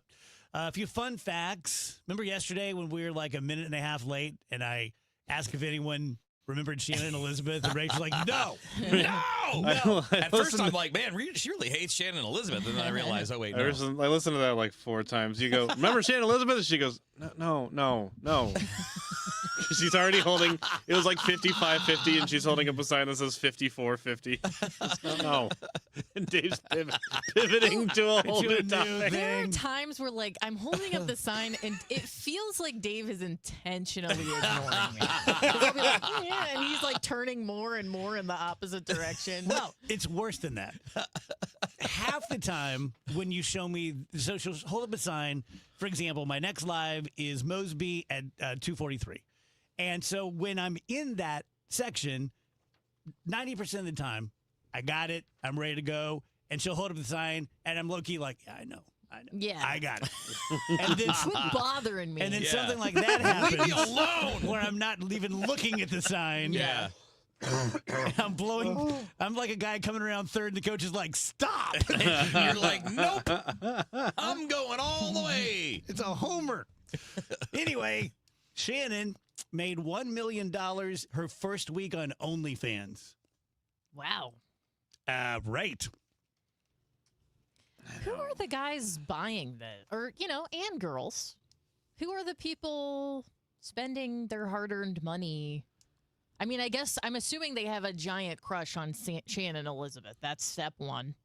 And then it's like, I am now going to pay $15 to subscribe. And then there's that many of them that she just made $1 million in a month. It is kind of crazy to think about. Her first week. Oh my! Boy, Rachel knew exactly how much it costs, right? I wasn't going to say anything. I'm pretty sure that's about what it starts at. It's just research for the show. Yeah, I can honestly say I've never even looked, so I don't really know much about it. I got the idea. That's but crazy. $1 million in a week. So we're seeing a lot more of this, and that is like stars, quote unquote, like, recognizable actresses or whatever, turning to like OnlyFans to make their money. And that's like, I don't know. It's weird. It's probably bad. I don't really know how I'm supposed to feel about it. I don't know. I mean, I guess no one's forcing them to do it, but it's also I think it all depends. Like, to me, the sympathy card is about how it impacts them, and we may not know. Like, if this is a person where you're like, they're super sad, but I just got to do this, I'm in a, or if it's just like, I don't care, I'm just going to do it because it's money. Like, I think their viewpoint is what matters.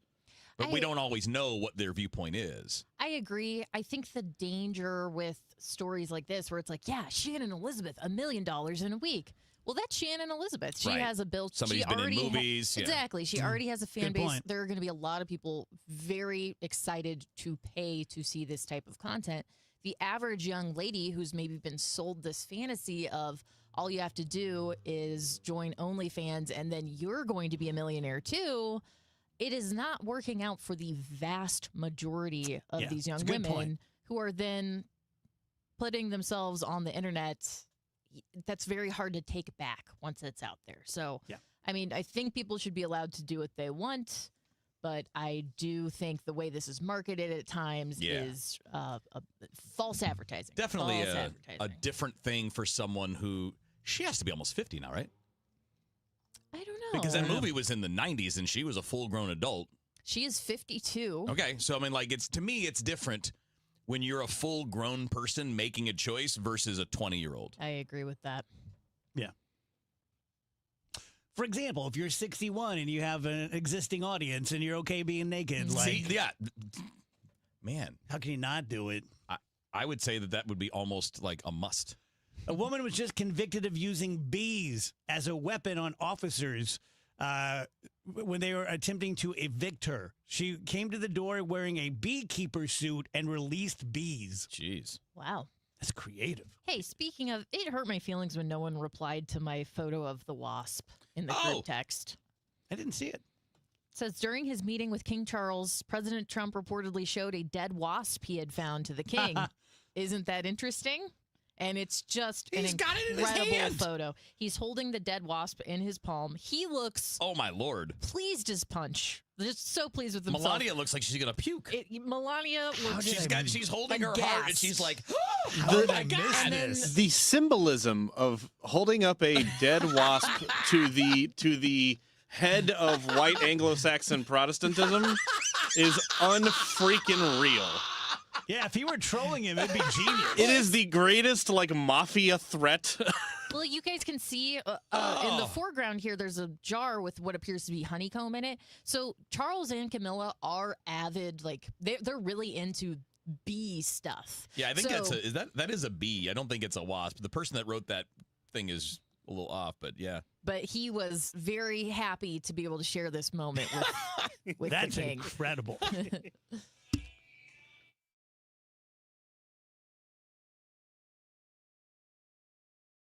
Before YouTube DIY videos, before skip ad, before don't forget to like and subscribe, there was KMOX. And this Saturday, we're still at your service. At 8, the Garden Hotline with Michelle Reeser-West, sponsored by Chesterfield Valley Nursery. At 11, the Home Improvement Show with Rich Orris, sponsored by Mosby Building Arts. So, skip the videos and get it done right. KMOX is at your service, starting Saturday at 8. Turning 50 doesn't mean slowing down. It means getting smarter about your health. That's why we created Neovitin Men's 50 Plus Multivitamin. It's doctor formulated to support your energy, immune health, and overall vitality. Plus, it's made in the U.S. using the finest domestic and international ingredients. Take control of your health with supplements you can trust. Look for Neovitin Men's 50 Plus at your local Schnucks, Dierbergs, or online at neovitin.com. Neovitin, made for men who keep moving forward. All hail Spamalot, the Tony Award-winning best musical comedy that will have you laughing your coconuts off. The Washington Post declares Monty Python's Spamalot is the funniest musical on Broadway. Entertainment Weekly calls it a hilarious fun fest. The Washington Post says it's unfair to laugh this much. Get your tickets now for the musical comedy event of the year, Spamalot, playing the Fabulous Fox May 5th through 17th. Tickets at fabulousfox.com. Dave Murray's Weather is sponsored by the Missouri History Museum's Route 66 Centennial Festival, April 30th through May 3rd. Don't miss the Route 66 Festival at Missouri History Museum, April 30th through May 3rd. Music from Sweetie and the Toothaches, a classic car show, neon display, kids' crafts, and more. Schedule at mohistory.org/festival. The northwest flow in solid control this afternoon. Ton of sunshine out there. A little breezy with that northwest wind, but it's a nice afternoon. 68 for the high. Tonight, clear, chilly. Pretty good temperature drop once the sun goes down. 44 for the overnight low. On Thursday, sunny and nice, 68. Another very weak front passes a dry front Thursday night, and so Friday's a little cooler. Sunny skies, though, Friday, and 62. 63 on Saturday, 72 on Sunday. From the Saliga Heating and Cooling Weather Center, I'm meteorologist Dave Murray on 104.1 FM, KMOX. Let's talk about Air Medical memberships. In an emergency, you don't choose who transports you. Dispatch sends the closest, most appropriate aircraft. Here's what matters: speed, skill, advanced care. Like critical care crews trained for the toughest moments. Like onboard blood that can make the difference between life and death. Arch Air Medical Service delivers life-saving air medical care across Effingham and surrounding communities. When you call for help, we bring hospital-level care to you. Plus, we're part of Air Methods, the nation's largest air medical provider. And about the cost, the No Surprises Act protects patients with private health insurance from unexpected out-of-network air ambulance bills. You're only responsible for your in-network copay, coinsurance, or deductible. Medicare and Medicaid patients have similar protections. No surprise bills, no balance billing, no membership required. Because when it's your life on the line, what matters isn't membership, it's medicine. Learn more at airmethods.com. Copays, coinsurance, and deductibles are set by insurance providers, not Air Methods. Terms and costs may vary. Contact your insurer for details. Hey guys, Kevin Wheeler for Game Day Men's Health. Please look them up at GameDayMen'sHealth.com. You're going to find a lot of answers to potential problems, and no matter what it is you're dealing with. So when I went in for the first time, I just, it didn't feel the way I wanted to. Legs would be heavy on a regular basis, kind of dragging. Workouts were harder than they should be. Recovery was harder than it should be. Found out my testosterone was low. That put me on testosterone replacement therapy based on the blood tests, and we've been managing ever since, and it's been phenomenal. I notice the difference every single day. I feel better now than I did 10 or 12 years ago. No questions asked, and that's thanks to Game Day Men's Health. maybe that is what would help you. Maybe TRT would be the answer for two. Maybe you're interested in the line of peptides that they run. You could be looking at ED treatments. If you're looking at medical weight loss, keep in mind that they have their own pharmacy at Game Day Men's Health, so you're getting great prices there. Their buying power is a big part of that because they have hundreds of locations, 500 clinics all across the country. The medical weight loss program, by the way, is for both men and women, so it's Game Day Men's Health, but in this regard, they can help women as well. And here's what you get. You get ongoing support. You get monthly follow-up appointments. What really makes Game Day Men's Health different in this regard is the continuing follow-up.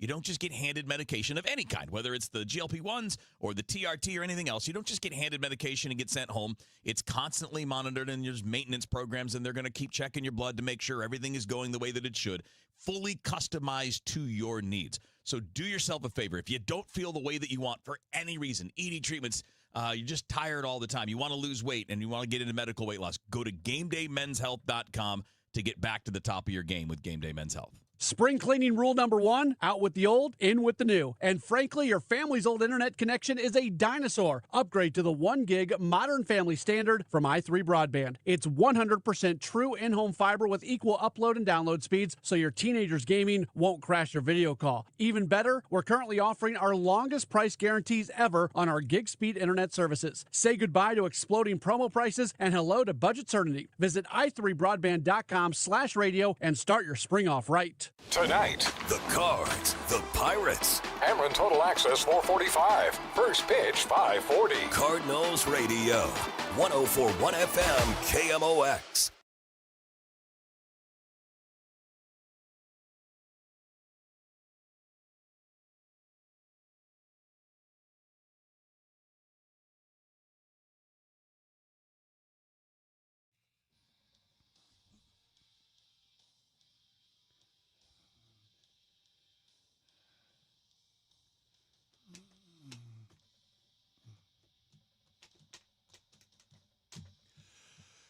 Welcome back, DGS on KMOX 234. Brad Young is like, he's not even the fifth Beatle. He's just Ringo now. He's just on all the time. So thanks for being back, Brad. Appreciate it. Hey, my pleasure, guys. Anytime. Let's start with the voting rights. I know very little about the substance of this, the history of this, what happened today. So just go 101 with us. Well, essentially what this case dealt with, it came out of Louisiana. And there was a challenge when Louisiana tried to redistrict or recarve up all the voting districts. We've seen that all across the country, here in Missouri, in Texas, in Virginia, in California. It's the latest popular thing right now. It's more popular now than a Negroni, apparently. But essentially what they tried to do was recarve up Louisiana. And in doing so, there were designated voting blocks in Louisiana for minorities, just like basically we have in Missouri. Kansas City has a black voting block. St. Louis has a black voting block, and so Louisiana wanted to carve it up and make it different. So it got appealed. It went challenged. It went all the way up to the Supreme Court. Supreme Court ruled just this morning. It was a 6-3 decision, which approved the way Louisiana legislators wanted to carve it up. And essentially the change here is that it was in the 6-3 decision. The change was that Section 2 of the Voting Rights Act, I'm trying not to dive too deeply here, but it can only be used to block the redistricting if there's actual evidence that race was a motivating factor. In other words, just because it happens to carve up a minority district isn't enough. There has to be actual evidence that the legislature intended to deprive people of the right to vote based upon their race. And so that really changes the paradigm that we've been working under since, I believe, 1986, when this whole framework started about designated minority voting blocks. Okay, so if I understand, before this, you didn't have to prove intent. You could just say the outcome of this is going to disenfranchise minority voters, therefore you can't do it. And now the Supreme Court says, no, you have to actually affirmatively prove that that was the intent. Well, maybe not prove, but have evidence that that was the intent, which to me raises an enormous red flag which is how do you prove intent? That to me is the elephant in the room here, because I don't know how. I don't think you're going to have any legislators that are going to go on record by saying, you should vote for this so we can deprive blacks of the right to vote. Yeah. I mean, that's never going to happen. Yeah. So what was left unsaid in this decision is, how do you prove intent? And I don't know how that's ever going to be proven under this new framework. So how does it hit you, the decision? Well, anytime you see a change, you have to say, why is this change? And at least, again, using my fair and balanced analysis here, if you go all the way back to 2007, Justice Roberts has famously said, and he's repeated it multiple times, if you want to stop discriminating on the basis of sex in that one, or race, you just stop discriminating on the basis of race. And the argument applied here is that we are discriminating on the basis of race. We're saying, for this previous mode of analysis, okay, these are white voters, these are black voters, so we're going to discriminate on the basis of race on how we draw these districts. And so to carry that theme forward, the court now seems to be saying we're not going to discriminate on the basis of race unless there's actual evidence of racial intent. And I think this is a continuation of that mindset that Justice Roberts instigated back in 2007. Any questions before we move on to Comey? So yesterday we had Brad on, and we were pretty sure that the indictment would be about him posting the image of the seashells. It said 8647. As I understand it, he and his wife were walking along the beach. They saw it. They took a picture of it. They posted it. I think his story is he had no idea what it meant, and that once he found out what it meant, he deleted it and apologized, and now he's being indicted for threatening the well-being of the president. Yeah, that's it. We know that's it. And it's really funny. There was a Republican Senator, Thomas, I believe, Tillis, I'm sorry, that came out today and said, in a kind of a Southern drawl, he said, well, I hope they got more than just that picture. And that pretty much sums it up. If all you've got is the picture, this case is going nowhere. It's going to be summary judgment dismissed instantly, because as we know with First Amendment rights at the Supreme Court level, you can't just have a statement. It has to be a statement combined with an action, or statements that have inherent in the statement an intent to commit an action. And it's the seashells here, 8647. It doesn't show any intent. So unless the prosecutors have some intent, which I don't believe they do, that James Comey intended to act upon this, this is a case which I think Pam Bondi was probably fired over, or something like it, meaning Trump wants to go after his political enemies, even if there's not anything that's legally substantial.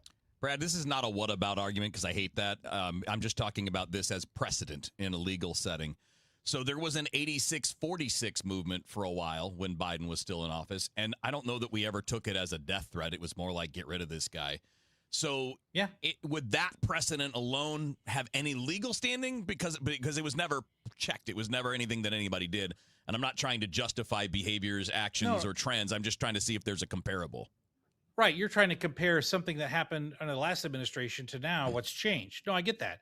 But legally speaking, it doesn't matter what anybody else thought. The sole focus of any criminal prosecution of James Comey is going to be what was his intent. Okay. So in other words, one person could post 8646 and mean nothing about it. Another person could post 8647. And if you could demonstrate that they intended to act upon it, then that's completely different. So the only intent that's relevant here, Kevin, is James Comey's intent. So this is a little bit like, and just in terms of reading it, it's like the Supreme Court ruling you just described. It's just about proving intent as opposed to what it actually is. Correct. And that's never going to happen, again, unless there's some bombshell evidence that we don't know, like emails where he emailed people saying, this would be a good time to take out the president, or something like that. If all they have is this posting on social media, this gets dismissed at the very first hearing.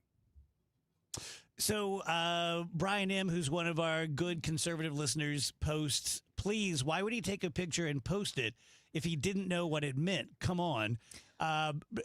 Brad, I can accept that. You know, like, I don't know James Comey. I would hope he wouldn't do that if he knew that it meant, 86, 47. But 86 doesn't always mean, Yes. like, No, we got it doesn't mean murder. It means get rid of. Yeah, it's like, toss this out. that's so my if you point. If you were to post seashells that say, get rid of 47...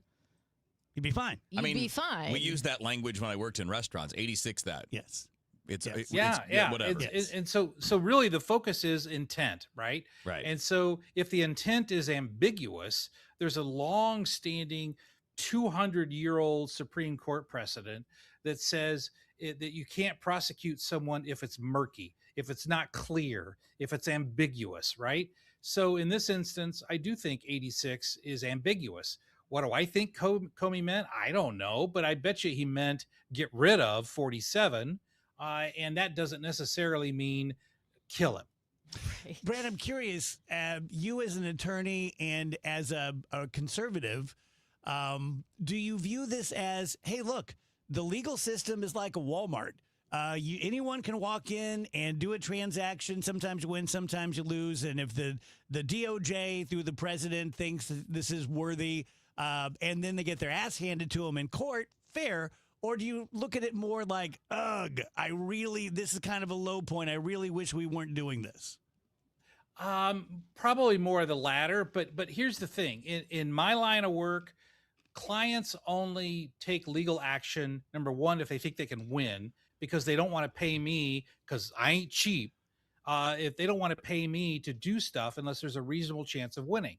But that whole paradigm changes at the government level because they have essentially unlimited resources. So sometimes you pursue legal activities. And there are resources. Right. Yeah. It's right. Oh, it's exactly. Our money they're spending. It's our money, but from the government's perspective, they have unlimited money. They got all these lawyers at the Justice Department. Let's give them something to do. And so sometimes lawyers are used for political purposes, like here, which again allows Trump to say, look, I'm going after my enemies, pleases my base. It doesn't matter what the court does with it from his perspective. He just has to show that he's doing something. And that paradigm just never exists outside of government because of the cost of lawyers. Yeah, I'm a little surprised, and this is kind of getting in the mind of Donald Trump, the person, but he seems to hate to lose. And so I think I would think he'd be a little more careful about the lawsuits that he files if he just kind of knows he's going to lose. Well, don't you think the intent is to more just intimidate people from posting anything like this in the future? I would think that, Rach. Because, I mean, if you're going to get indicted over a picture of seashells... Yeah. Like, I'm with Brian. I think James Comey knows what it means, and I'm frustrated that he's doing this whole, OT. Those are just four random Don't numbers. disagree. Like, come on, man. Because you don't need that to. That being said, I think this is insane what is happening. Yeah. Right. But also you have to remember, what's the definition of a win for Donald Trump? If he wins, as Rachel said, by intimidating his enemies, then that's a win even if he loses in court. It's a win for him if his base gets fired up and says, yeah, we sent Donald Trump to Washington to fight for us, and now he's fighting the deep state. I mean, that's a win even if you lose in court. Yeah, good point. Meanwhile, TMZ is on, for some reason, above Wheeler's head. And I guess TMZ chased down Lindsey Graham about being at Disney, about the bubble wand, and he says the bubble wand wasn't mine. Why are you holding it? Which begs the we question: We got a photo of you holding it at Disney. What wand was it? Whose bubble wand did you take? Or was somebody like, here, hold this? Some random person just like, here, please, Mr. Graham, hold this. That's enough. Yeah, isn't that what happens when cops find weed in your car? It's not mine. Yeah, it's not mine. Yeah, hey, I'm just holding it for a friend. I didn't even know I'm just holding it for a friend. I think it's not he'd have mine. been Not better mine. off with weed than a bubble wand. So there's just something about a middle-aged man walking alone with a bubble wand. Well, I mean, it's not illegal, but if you were there with Phoebe when she was little, it'd be a totally normal thing. But he's not there with anybody. Well, all right, Brad. Thank you again, man. My pleasure, guys. Telling you guys about Mosby Building Arts. And I don't mean this to be classist or like whatever in any way. But like I grew up here. And way before I was on the radio, I knew who Mosby was. And I knew that they were like not the cheapest people. But not being cheap, not being the cheapest alternative, does not in any way, shape, or form mean that you are charging people more than you should. Because what we are charging people for is the very best in design, in customer service, in craftsmanship, the carpenters, the plumbers, like all the people who actually do the work, in managing that project so that you don't have to. Anything goes sideways with the plumber, we got it. We're going to take care of it. You don't have to worry a thing about it. So we're charging for the entire process. And in my experience, and in talking to Mosby about it, what happens a lot of times is they come in after another remodeler or builder has been there and kind of lied to the people and said it's going to be $20,000, knowing it's going to be $35,000, and then they have to break the bad news to them. Whereas Mosby would have said, "You're looking at $35,000." It's as simple as that. They're doing some freebies this month, so whatever room or rooms or outdoor patios you're looking to remodel, check it out. They very well may have something on the free side for you. You're never going to be sad that you went with Mosby.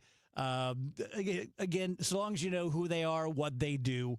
314-909-1800 or callmosby.com. Each year in St. Louis, 10 women are recognized for volunteer leadership that changes lives. They support families, strengthen communities, and create opportunities where they're needed most. Join us Tuesday, May 19th at the Ritz-Carlton for the 2026 Women of Achievement Awards Luncheon. Celebrate their impact and be part of a tradition more than 70 years strong. Reservations available at WOASTL.org.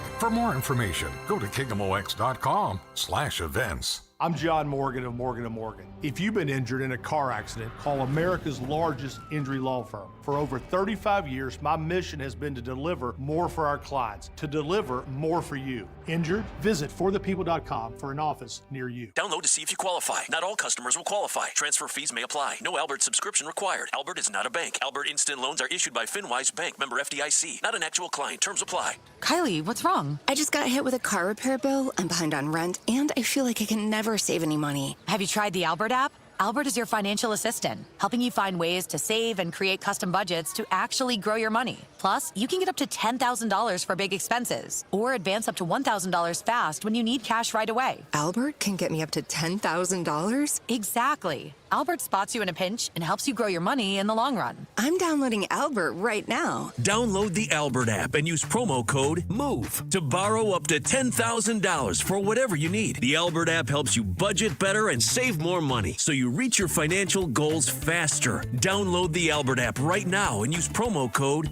MOVE to borrow up to $10,000. Use code MOVE to borrow up to $10,000. The BizDash 5K, presented by Worldwide Technology, is back. Produced by the St. Louis Sports Commission, this high-energy corporate race is St. Louis's healthiest happy hour, combining fitness, fun, and unbeatable team bonding for companies of every size. Runners and walkers of all levels are welcome. It all comes together at Energizer Park Thursday, May 7th in downtown St. Louis. An office party like no other. Create your company team today at stlbizdash.com. Siteman Cancer Center Spotlight, and we are discussing esophageal cancer with Dr. Raymond Jin. We're starting a program here in the upper GI space called PREVENT. That's the acronym, and it's really aimed at trying to detect these cancers early and even to kind of, reverse them and understand kind of the science behind why they form. Siteman Cancer Center, national leaders in cancer. For more information, visit siteman.washu.edu.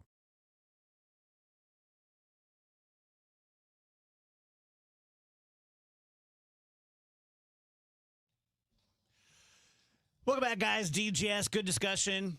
Join us on the stream through YouTube or Facebook. Chris on the stream says he was the effing FBI director, 100% knew what 8647 meant, not a seashell formation. Here's the part I take issue with. For God's sake, is this your and KMOX's audience now? Chris, not one of us said that we thought that Comey was confused. No. We've all said that full of crap. You're the FBI director. if you see this formation of seashells and you don't know what it means, you have a phone in your hand, you Google it, and you can pretty quickly put it together. For example, I didn't right away put together what it meant. But as soon as someone goes, like you're in an 86 something, I'm like, oh, gotcha.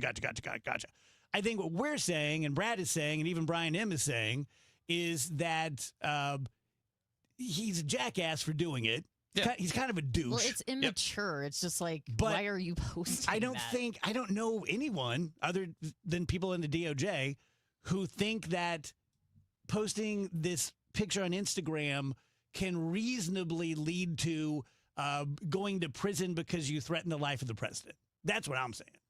So, but yeah, do I think that James Comey is like a babe in the woods and was just, no, of course not. He was even didn't he say something like, pretty interesting, huh? Right. Yeah, that's why it is BS for him to be like, I had no idea what it even meant. They were just some pretty shells to me. Like, oh, come on. You know it means get rid of. But that's the thing. It means get rid of to most people. If I say 86, the ring light, it doesn't mean like I need to murder the ring light. It means turn it off. Get rid of it. Yeah, Let's also, stop. go on Amazon and put in 8646. Tons of T-shirts that were sold and all that. There are pictures out there now of people with trucks and flags and 8646 signs So on they there. were all threatening Joe Biden's It's a life, nothing. I It was a guess. nothing when it was 8646. It's a nothing when it's 8647. It's nothing more than political speech. Yeah. And again, outside of what Brad said, outside of you providing evidence that you actually are engaged in a conspiracy to end someone's life, that's a different thing. But there are millions of conservatives that were doing the 8646 meme and there are millions of people on the left doing the same thing with 8647. It's stupid that we're even making this an issue. Yeah, I think James Comey is due some scorn. Absolutely, which he's getting for being an idiot from the show. Yeah, don't try to sell me that. Come on. I just want to point out that at the beginning of this segment, you referred to the stream as the scream. Yes, and I think we should put that in the back pocket for Halloween. Yeah, I think we should say join the live scream. I think that'd be fun. Chris's response was it was the FBI director, Kevin. Well, what do you say about all the memes the president posts? Himself as Jesus. He posted one when Biden was in office. There was a pickup truck that had a picture of Biden bound and gagged like he was in the trunk of the thing. And he's posting it like it's no big deal. So, again, we can't just be one or the other. All of these things are nothing. They're all nothing. You can be mad about them, but you can't be like, well, this one guy had one special job. There are all kinds of people who have positions of power that are tweeting memes and talking about things and saying things that they shouldn't, that are stupid, that are inflammatory, and that are politically convenient for them because it'll gain something for them. Comey's probably trying to sell books, which is exactly why it's stupid. It's stupid for him to do it. It's stupid for anybody to do it. He's enjoying being a martyr. Of course. Yes, it's the victim economy. Of course. He's always been like that. He's been like that for years. He knows he's going to win. He knows the judge will probably dismiss it outright. And he thinks, in his own deluded 6'7" way, that he'll be a hero. But as much as I dislike the president, he's not a hero to me. No, he's a doofus. Doofus is the perfect word. Yeah.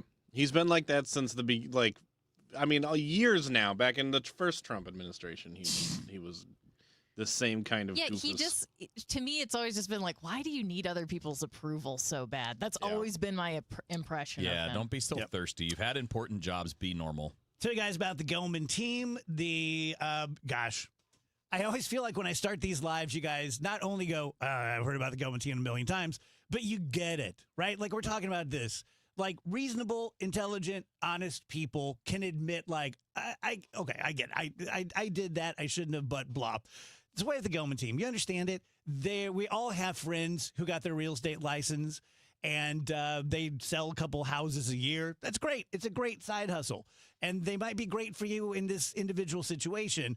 But if you can hire the Gelman team for pretty much the same, maybe even less of a commission to have their big, giant behemoth of a company have all that information and resources to put behind it to really drill down and get to know your house, your street, your neighborhood, your town. And I've used them. I was the client, and they were great. And their communication was great. I thought they were excellent negotiators, which is wonderful because I am not. I'm kind of a wuss about that. So I loved them. If you want to find out what they think your home is worth right now, just put in your address in the front page of thegelmanteam.com when you're ready to talk. 314-336-1991. Certain restrictions apply. Just a reminder to have your air conditioner checked for the summer so you don't have a mishap and it goes down in the hottest day of the year. But it's always best to have it done. Call us and we'll be more than happy to come out there and check it for you. And like always, if you're having your furnace checked by another company and you are told that this is the year you need to replace it, call me for a second opinion. The 0% interest is still available on most brands. Save your cash and keep your credit cards open and away from those high rates. Call me. You'll be glad you did. Bart Inman, one easy number in Missouri and Illinois. The easiest. It is 314-293-2600 or on the website bartinman.com. Now that's Bart with a B, Inman with an I.com. God bless. Love it when the playoffs roll around, especially in the NBA. And right now, FanDuel is serving up a happy hour every day during the playoffs. We are talking special drops you are not going to want to miss, from profit boosts to bonus bets and more. The best part, it happens every single day during the playoffs. So whether you're betting the early game or you're gearing up for prime time, just make sure to open the FanDuel app. It's very easy to use. It's intuitive, and you can see what's waiting for you today. Just go to FanDuel.com/Missouri to get started. That's FanDuel.com/Missouri. FanDuel, an official partner of the NBA. Must be 21 or over and present in Missouri. Opt-in required. Rewards are non-withdrawable. Restrictions apply, including bonus and token expiration, leg requirements, and max wager amount. Gambling problem? Call 1-800-GAMBLER. This is the story of the one. As a procurement manager for a hospital system, she keeps every facility in her network stocked and ready. That's why she counts on Grainger to be her single source for thousands of products, from disinfectants to lighting, air filters, and more. And with fast, dependable delivery, Grainger helps her keep every facility stocked, safe, and running smoothly. Call 1-800-GRAINGER, click Grainger.com, or just stop by. Grainger, for the ones who get it done. You just testified under oath you're getting more fiber in your diet, and it was easy. Where is this additional fiber coming from? Mira Fiber Gummies. Objection! It's true. Mira Fiber has 8 grams of fiber to help me get the fiber I need in a day, plus 4 B vitamins for metabolism support, all in one serving. Overruled. My gut rests its case. Oh, that's my line. Find Mira Fiber today at your local retailer from the makers of Miralax. Mira Fiber supports metabolism of carbs, fats, and proteins. Serving size is 4 gummies. News, talk, cards. KMOX AM St. Louis. KMOX FM Hazelwood. Always live on the free Odyssey app. At 3 o'clock, we've got a partly cloudy sky and 61 degrees downtown at the Arch. Even with many Missouri roads reopening after Monday's flooding, drivers are being urged not to let their guard down. Becky Almaroth says as floodwaters recede, dangerous conditions can still hide beneath the surface. We don't always know what's under the water before that water totally recedes. So that is the biggest concern. If you try to drive through the water without being able to see, the roadway might be gone. Almaroth tells MissouriNet even shallow-looking water can conceal washed-out pavement, making it safer for Missouri drivers to turn around instead of risking the unknown. 200 more vacant and tornado-damaged buildings in St. Louis could be demolished. The city's Land Reutilization Authority approved a resolution today to allow more vacant properties that were damaged by last May's tornado to be torn down. The authority's director of real estate, Shelton Anderson, says this is effectively phase 2 of the demolition plan, which has carried out a few hundred demolitions already. We have effectuated essentially targeting 307 demolitions, 242 which have been complete, 65 which are underway, and we've also included 344 properties that have been structurally evaluated. The speed limit in Missouri has not changed in several decades, but could soon see a boost to 75 miles an hour on rural interstates and highways. The faster you go, more likely you're going to have a serious crash. Chuck Farmer with the Insurance Institute for Highway Safety is not on board, and neither is MoDOT. He says even when the speed limit goes up, people then drive even faster. What tends to happen is they just bump up to the next comfortable speed for them, which is 5-10 miles an hour above whatever the posted limit is. The bill's sponsor says modern cars are safer and a higher limit would improve traffic flow. The bill has passed the Senate. President Trump says he has a very good conversation today with Russian President Putin. The two spoke about Ukraine and Iran. The president was asked what Putin had to say about Iran's nuclear ambitions. They're not going to have a nuclear weapon. They know it, and just about everybody else does. And so we talked about that a little bit. From the business desk, the U.S. Energy Secretary offered assurances today that once the Iran crisis is resolved, some countries will increase oil production. CBS News correspondent Cammie McCormick. Speaking at a conference in Croatia, Chris Wright expressed confidence that as the oil flow starts to be unimpeded again, production will ratchet up. Everyone that has spare oil production capacity will lean in and produce as much energy as they can. Certainly the Saudis will do that, as well as the United Arab Emirates, the nations with the two largest spare production capacity in the world. Commercial jet fuel stocks are still under pressure in parts of Europe, and the European Union is working to secure alternative fuel supplies from the U.S. Federal Reserve Board Chairman Jerome Powell says the Iran war is impacting economic uncertainty, so the Fed has to wait and see. We just don't know yet, and it's so unknowable because how long will the strait be closed? You can develop any number of scenarios that you want, but we really won't know until we know. So fortunately, we're in a good place to wait and let things develop. The Fed left its benchmark interest rate unchanged for the third straight meeting, but signaled that could still cut rates in the coming months. That attracted the most dissidents since October of 1992.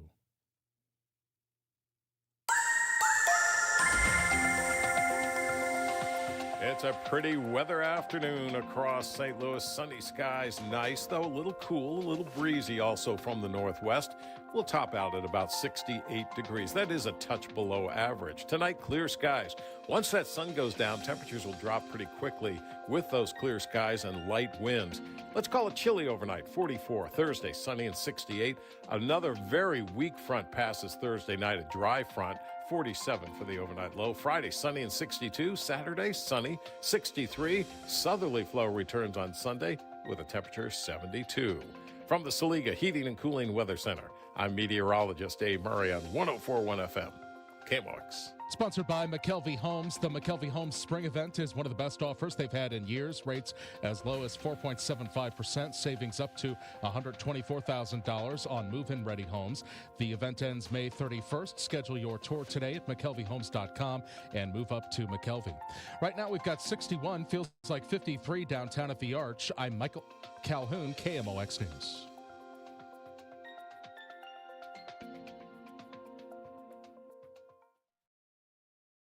The Dave Glover Show is sponsored by the Michaels Flooring Outlet, the flooring experts. IGotFloored.com.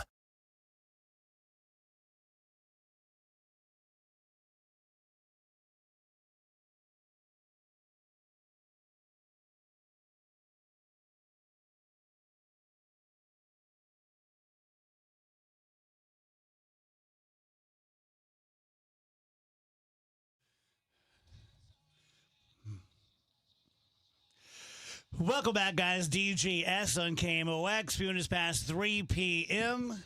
Tomorrow is a shortened show because the Cardinals play a day game starting at 11:35 in Pittsburgh. Janelle is usually with us, as you know, 3 p.m. on Thursday, but since we may still be in baseball, she is here today. Hello. Let me get Janelle added to the stream. Let's I apologize. Oh, that's all right. And before we go to Janelle, hey, Andrew, I need you on this one. Rach had a great idea for something we're going to do tomorrow, which we're going to save till tomorrow, but then something just happened. And her idea was that tomorrow, all of us separately are going to go to a store, and we get to spend $10 on one of our castmates, and we drew names. Yeah, it's like Secret Santa. Secret Santa, and I'm out there getting a new Sprite Zero and talking with my friend Janelle, and I spy a little piece of paper on the ground. And I open it up, and it's my name. Ooh. Yes, it's like a clue game. Interesting. Rachel's too careful, and she goes to the bathroom in the one-holer. I didn't see you move. I don't move much. I think it's I Master have- Wheeler. I have a pretty strong theory of who I don't move has unless I have who. to. Look at you, Miss Inspector Clouseau. Who do you think? Even though I was just I don't literally wanna say standing in that spot talking to Janelle as you walked up. Trying to make it easier on you. Trying to make it a little more mystery. I wonder who I it wonder, could was it the be. person standing right there? But you know what? This could be construed as a death threat. It could. Does it say 86? Dave. Does it say 86 on there? it will in a just minute. says day. 86 Are you going to DG. draw some shells on there? It feels more like this is crap. I'm buying $10 worth of crap for Dave. I'm buying some used clothes off eBay. That's what that mofo likes. I joked earlier, whoever Kevin has is just going to get a $10 bill. I mean, would anybody refuse it? None of us would want a $10 bill, right? What? I would love a $10. I was going to say, you're talking about this. Kev trade me. He talks about stealing money out of wallets all the time. What are we talking I would about? adore a $10 bill right now. Oh, man. It's the gift that keeps on giving. Right. It would be way easier. Hey, why don't we just show up tomorrow and give each other $10? Yeah. That's a good idea. Kind of a break even. Kind of shoots Rachel's idea all to hell, but Hey, you know. who do you think has who? Well, I don't want to say because then I'll reveal who I have. Oh, good one. You know what I mean? Because it's all based on who I got, and then who the Dave put. Yeah, never It's mind. crazy because I think I'm the only one who knows everybody's. And I just got here. The keeper of secrets. Yeah, we're all just excited, so I think we all just immediately told Janelle. Kevin was so excited he just threw it at me. I was like, here, look! Catch! Dave's yours now, not mine. I do like the idea that he took it out to show Janelle and then just like threw it over his shoulder. Yeah.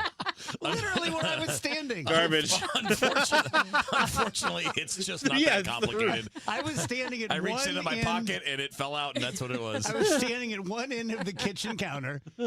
I look down, I see it, I pick it up, I look to the other end of the kitchen counter, and Wheeler's down there like this. I honestly, at that moment, thought you had dropped your own. He walked off like Bigfoot. Yeah. At that moment, I thought you had dropped your own thing, but then I realized shortly thereafter, like, oh, I think that was probably mine. Do you guys have a plan in your head? Yeah, I got some ideas. Like I was just discussing with Janelle what I'm getting from my person. So I asked Rach and Andrew, and I want to be clear, we're buying food for each other, right? I mean, I don't think we're buying lunch for each other. Oh, that's how I took it, because I asked Andrew, and I thought that's what we were doing. Rach, it's your deal. I thought it was lunch. I'm sorry. I pictured together a lunch. like an Easter basket, and lunch could be included, but it could also be this and this and a little this. But it's your deal. So I kind of like the lunch idea. The only thing is like, how good of a lunch can you get for $10 true. these days? Yeah. But if you guys would like to do lunch, I mean, it's open for discussion. It's $10 to go to the grocery store, the gas station, wherever, and get. Let's do this. Food and treats, whatever you I like. get you. Let's Yeah, do yeah. $10 that you think that they might like. for food and treats, and then I'll buy lunch tomorrow. I'll give you each Okay, so a $10 don't make bill. it Staples. Don't make it Staples. These are compliments. I thought you meant Staples, the store. I did too. I was like, well, now what are we talking about? Guys, just go to the bringing store. you guys a roll. You have a Who's person getting you're supposed to paper buy clips? things for. Yes. Just buy something you think they would like. All right. I thought I'm going to go Ray's buy getting Staples. frustrated I with this mean, now. it's not that hard. What if I Just brought go office buy- I'm sorry. supplies? I feel like I made it worse because Kevin thought it was anything, and I thought it was food, so I told him food. And then it turns out he was right. It's the anything. idea is food. Remember when I had described the initial idea? It Yeah. was like, oh, they went, but they bought each other treats. I thought it'd be fun if we bought each other that. Yeah, I like it. And Wheeler's like, don't go to Circuit City. No, you can go there. Just don't go to Staples. Oh God, I went to a Staples once. Oh, was there anything worse? Oh, it's like that new movie Backrooms coming out. It's just it just sucks the life out of you Well, as soon are as you walk in. Ever in a Staples for anything you want to buy? Yes, I love office supplies. You're always Really? I do. I go over to the university bookstore all the time and like. What do you buy? Like Post-it notes and tabs. I note cards. I'm like, yeah. I can steal this for you from here. Yeah, I don't. Yeah, I quite enjoy it. I don't know why. I love school, so that's why. That's interesting. Yeah. Do you guys have a place like that, like Janelle loves that you think is kind of people would think is weird? Schools for fools. Yeah. I really love furniture stores because when I was a kid, me and my assorted little pals or like brother or whatever, we would go and we would play hide and seek. Yeah, I get while it. my parents were having like at Rothman Furniture, Yeah, while my yeah. parents were having like real Totally get it. trying to find like furniture, and we're like running around. And so I kind of I feel like I could still do that today. Like I still, when I go into a furniture You store, I should. feel the urge to like Just lay in bed. go hide. The only problem is, Yeah. as a grown-up, when you walk into a furniture store, someone is going to come up to you. I'm also wider than the couches, so it's hard to hide. Can I help you find anything? Jeez. I know what we're doing. There's a bigger couch hiding behind that couch. Who put that love seat He's right over next to? here Oh, I'm just- sorry, sir. Who put that couch on top of that other Oh, couch? my God. He's over here just dragging himself, No, man. stop. Someone picks you out. Is there a discount on this one? I want that one. Well, it's the floor model. This one has the Charlie Brown This design. one moves. This is the floor model, and it's covered in stains, so we can have this one, right? This one's a lot cheaper. Okay, Rachel's not laughing, and when she's not laughing, It's okay. It's okay. It's just, I did explain all of this quite clearly in the office. You're working with boys. Well, and that's the thing is, it's like I'm supposed to come up with ideas for the social media, and I'm like, okay, and then I do, and then it's like herding cats. I'm sorry. No, that's what it is. It's a good idea. There was just a little bit of wires getting crossed. It could have been uncrossed by simply listening or asking questions in the moment instead of. It's okay. It just builds up, There and are after no a while, dumb I get. questions. And then there's other stuff going on behind the scenes. It's not Oh, your yes. guys' fault. I'm sorry. the person on this piece of paper, sorry. No, welcome to my world every day. I mean, I'm not gonna lie. I feel sorry for Rachel every day for having to put up with us. Yeah. Don't us. You were the one who wasn't paying attention. You told me the wrong answer. I know I didn't. Wait, you just said you did. Because I thought I did, but now I'm pretty sure I didn't. It doesn't have to be lunch. It does have to be food. But like I said, just bring anything. It doesn't matter. What matters? Nothing matters. Who cares? I'm going to give Rachel $100 right cares? there. We should all do that. Yeah, what if we just all change it and we all just have to give Rachel something? Everybody has to buy Rachel $10 worth of something. We're so sorry for being us. This is one of those, like in a family, when someone really just lets go and you're like, I had no idea. Well, Mom had a bad day at work, and she's taking it out on the kids. That's what's happening. I can explain on the break. I And don't the want to do kids it are on the acting air, up. but We're just running around breaking stuff. Yeah, there was some frustration that we followed it up with the stupidest. can you just repeat exactly what you said earlier? And I'm like, oh my, not today, boys, not today. I love Razor. Does the $10 include tax or like? Can we go over for tax? And again, just let me point out, this is our job. Correct. This is what we do. And somewhere, all of our family members just are hearing us, and they're like, "Yep, totally, Yeah. totally real. That's Yeah. exactly how it goes." Yeah. Welcome to my world. Rachel's gonna get a text from my wife that just says, "He don't listen." Yeah, seriously. You're gonna get one incoming from Susan too. Just like, see what I deal He with every day. don't listen ever. Rachel, this is Megan. Andrew says he owes you $10. It's gonna be pinned to my chest like a field trip note when I come in tomorrow. Rachel, please buy something pretty for yourself. Andrew is sorry. This is Andrew's permission slip to go to Schnucks.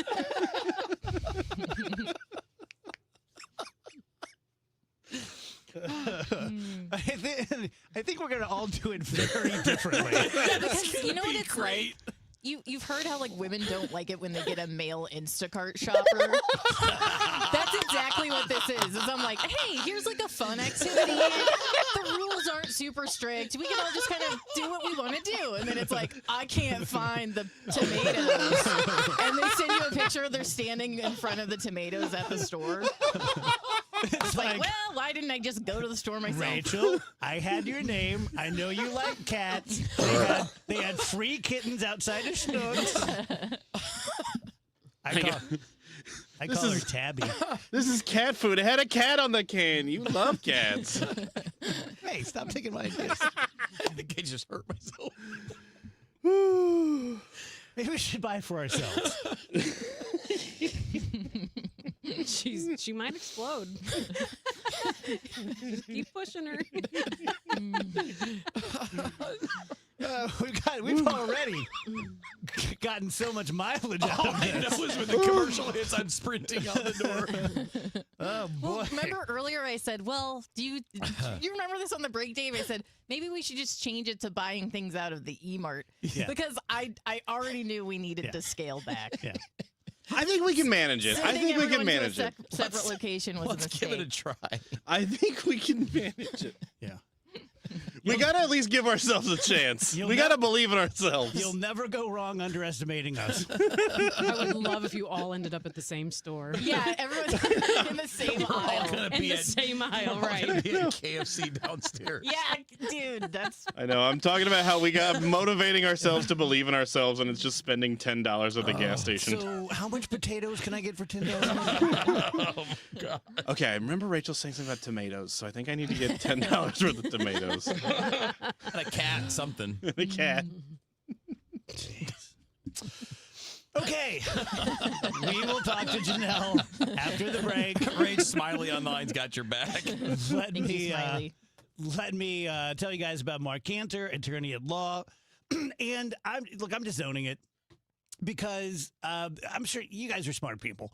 And you know when you're watching television and you see an ad for anything, but certainly for a professional like a lawyer, you cringe too, I'm sure. And you're like, geez, I can't believe what's happened to the legal field and what's this guy doing and why do I care about that guy and where he went to junior high?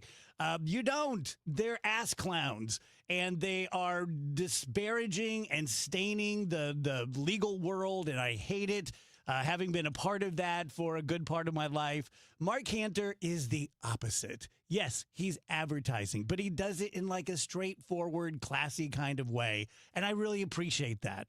He's got a little gray on his temples. He's been there, done that. He's handled thousands and thousands of cases. He's been on the Lawyers Weekly Top 10 Power List, where they name the top 10 lawyers out of thousands in the St. Louis metropolitan area. And he was just on it for the second time. I don't know. You don't get that usually once in your entire career. Good guy, great attorney. Has put together a perfect-sized law firm, not the world's biggest, but it is what you need if you are injured in the St. Louis metropolitan area. It costs nothing to talk to him. It's going to cost you nothing to bring the case because if it's a personal injury case, he's going to forward all the costs like everyone does. 314-628-9999, CantorInjuryLaw.com. The choice of a lawyer is an important decision and should not be based solely upon advertisements. I'm Mark Solinger, producer and one of the hosts of the Moth podcast. For nearly 2 decades, The Moth has brought live storytelling to stages around the world and to millions of listeners. These are real people telling true stories from their lives. Stories about a lost family recipe, about working to free a wrongfully convicted man, about realizing you need to leave your May-December romance. Stories that will move you, surprise you, make you laugh. Stories you can't forget. Join us. Follow and listen to The Moth wherever you get your podcasts.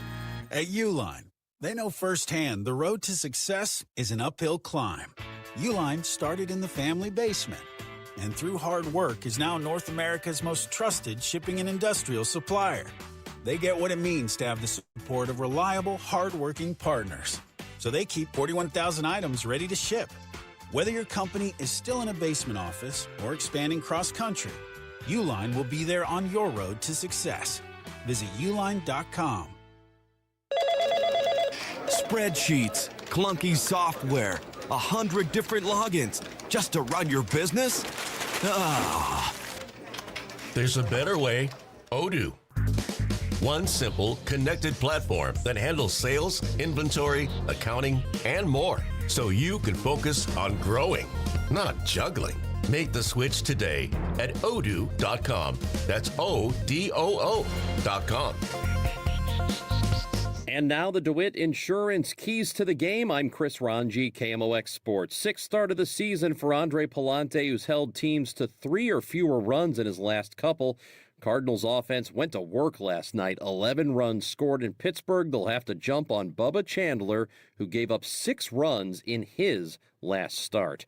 And those are your Keys to the Game, sponsored by DeWitt Insurance in St. Charles, Missouri, proudly representing auto owners insurance. This is Congressman Bob Onder. Americans demanded border security, and House Republicans delivered. According to the Department of Homeland Security, for 10 consecutive months, U.S. Customs and Border Protection has reported 0 illegal aliens released at the border. I'm proud to have worked with the Trump administration to secure our southern border and uphold our immigration laws, and will keep fighting to advance strong policies that protect Missourians and keep America safe. Paid for by official funds authorized by the House of Representatives. I'm Ultima Morgan. Every year, almost 30,000 babies in America are born with birth injuries. It's every parent's worst nightmare. If your child suffered a birth injury, please call our firm to find out if we can help. Visit forthepeople.com for an office near you. Yesterday, today, and tomorrow. KMOX, the voice of St. Louis.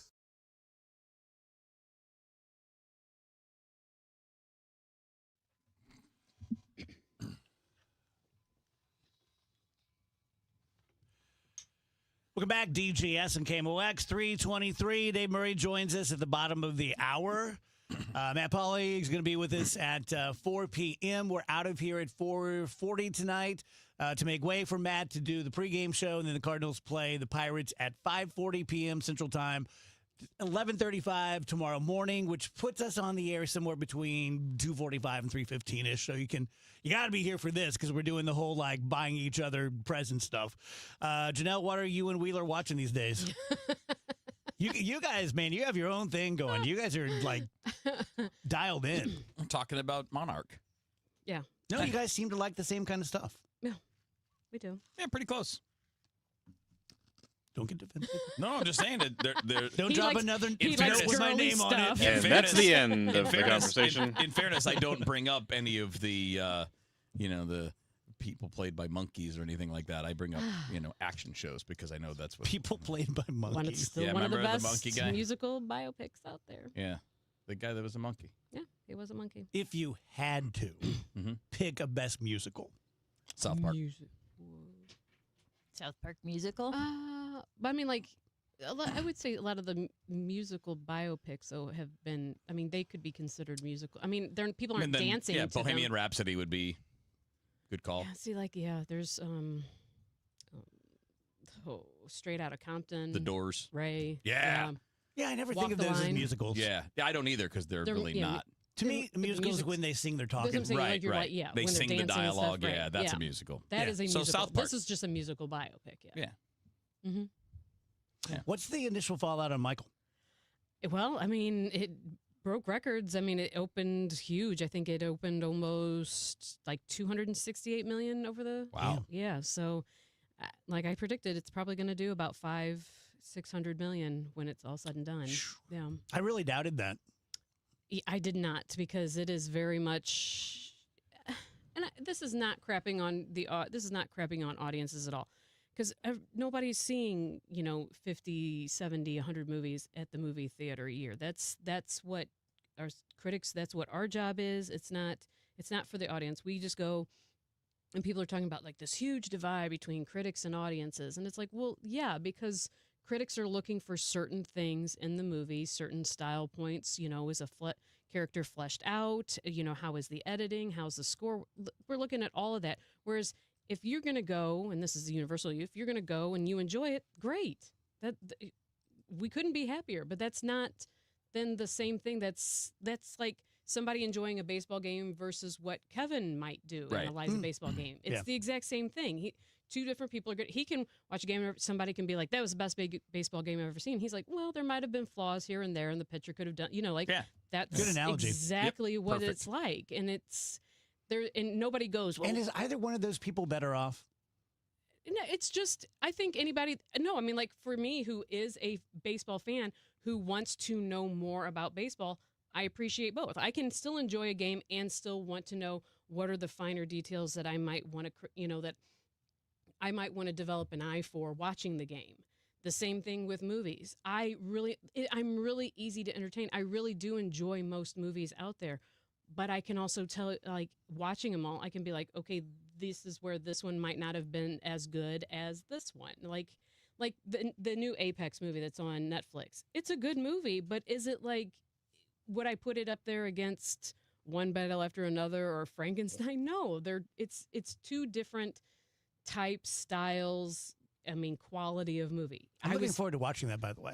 It was good. It's a little hard for me to believe that Charlize Theron couldn't kick Taron Egerton's butt really easy off because she's played these like dynamic action figures. Yeah. I mean, like she's a believable badass. So it's like, but I mean, it's 90 minutes. It's short. It's fast. It's, it's edge of your seat kind of stuff. Yeah. But is it something that I would be like, oh, I'd give it 4 stars? No, I mean, it's not going to be, but they can both be good. But yeah, I think the world is made up of 3-star movies in every walk of life. Yes.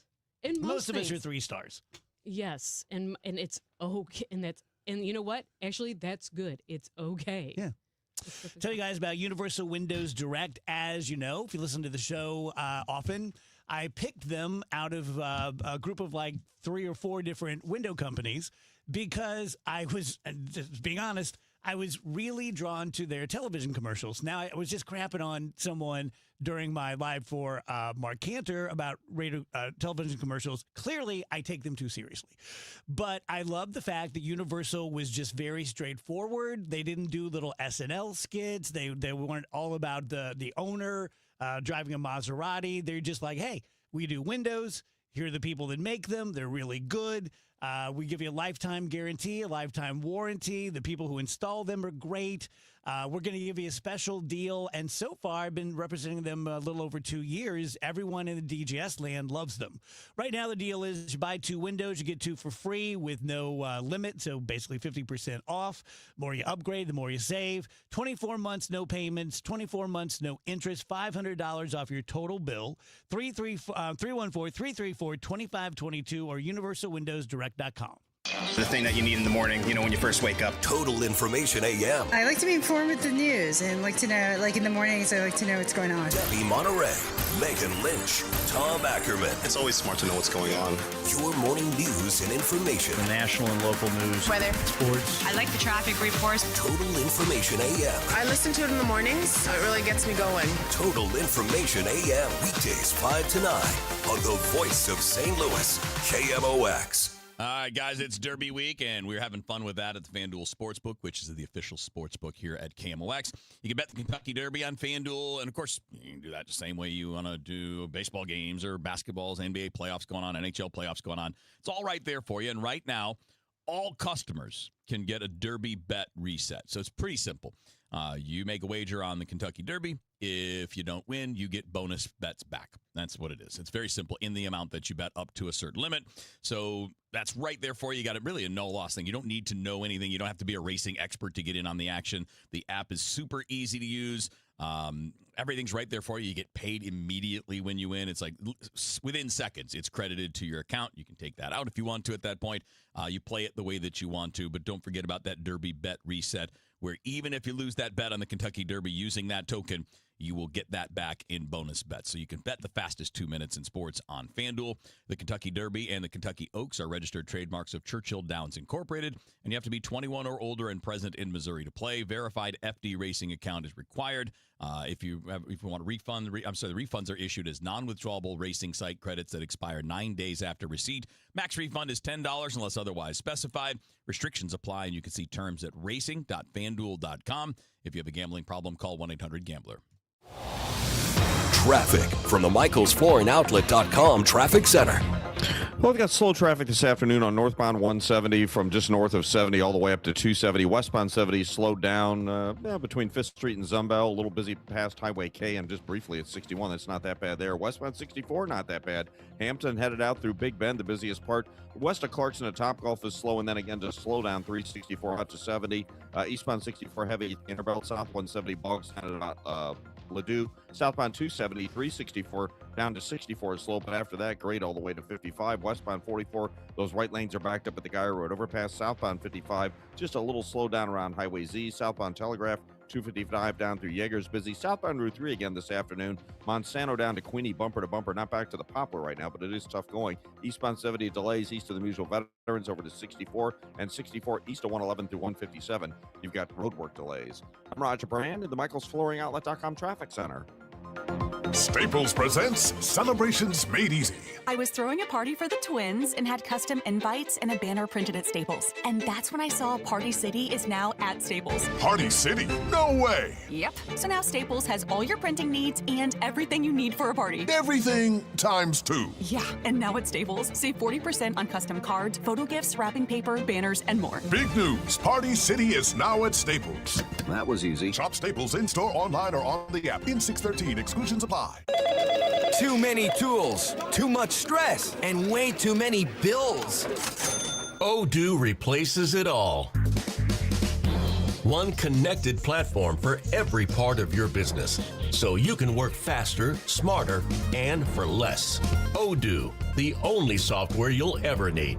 Try it free today at odoo.com. That's ODOO.com. Beat the spring cleaning rush at Zero Res. This week, buy one room of carpet, get one cleaned for free. Unlimited rooms and whole system air duct cleaning for just $599. Visit ZeroResSTL.com. That's ZeroResSTL.com. Looking to build your dream home? Lombardo Homes is known for quality, luxury, and thoughtful design in some of the area's most desirable communities. And for a limited time this April, we're offering something we rarely do. Exclusive incentives designed to help you get more from your new home. From a free finished recreation room to premium kitchen and cabinet upgrades to flexible perks like design credits or closing cost savings, there's an opportunity waiting for you. But these offers are available in select communities and only for a short time. Visit LombardoHomes.com or stop by a sales office today. At Fisher Investments, we may seem like other money managers, but we're different. What makes you so different than the rest of us? We ensure clients receive unparalleled service at every step of the relationship. Tell me more. Our investment counselors focus on service over sales, prioritizing clients' needs. How do you make money? We don't sell any commission-based products. We have a simple management fee based on the value of our clients' portfolio. So we do better when our clients do better. What about client portfolios? We get to know each client, their finances, family, health, lifestyle, and more, and then we tailor a portfolio based on their specific goals and needs. Your clients really come first then, huh? Yes, we make them a top priority. Our goal is helping them achieve a comfortable retirement. Wow, maybe we are different. At Fisher Investments, we're clearly different. Learn more at FisherInvestments.com. Investing in securities involves the risk of loss. Tonight, the Cards, the Pirates. Cameron Total Access 445. First pitch 540. Cardinals Radio, 104.1 FM, KMOX.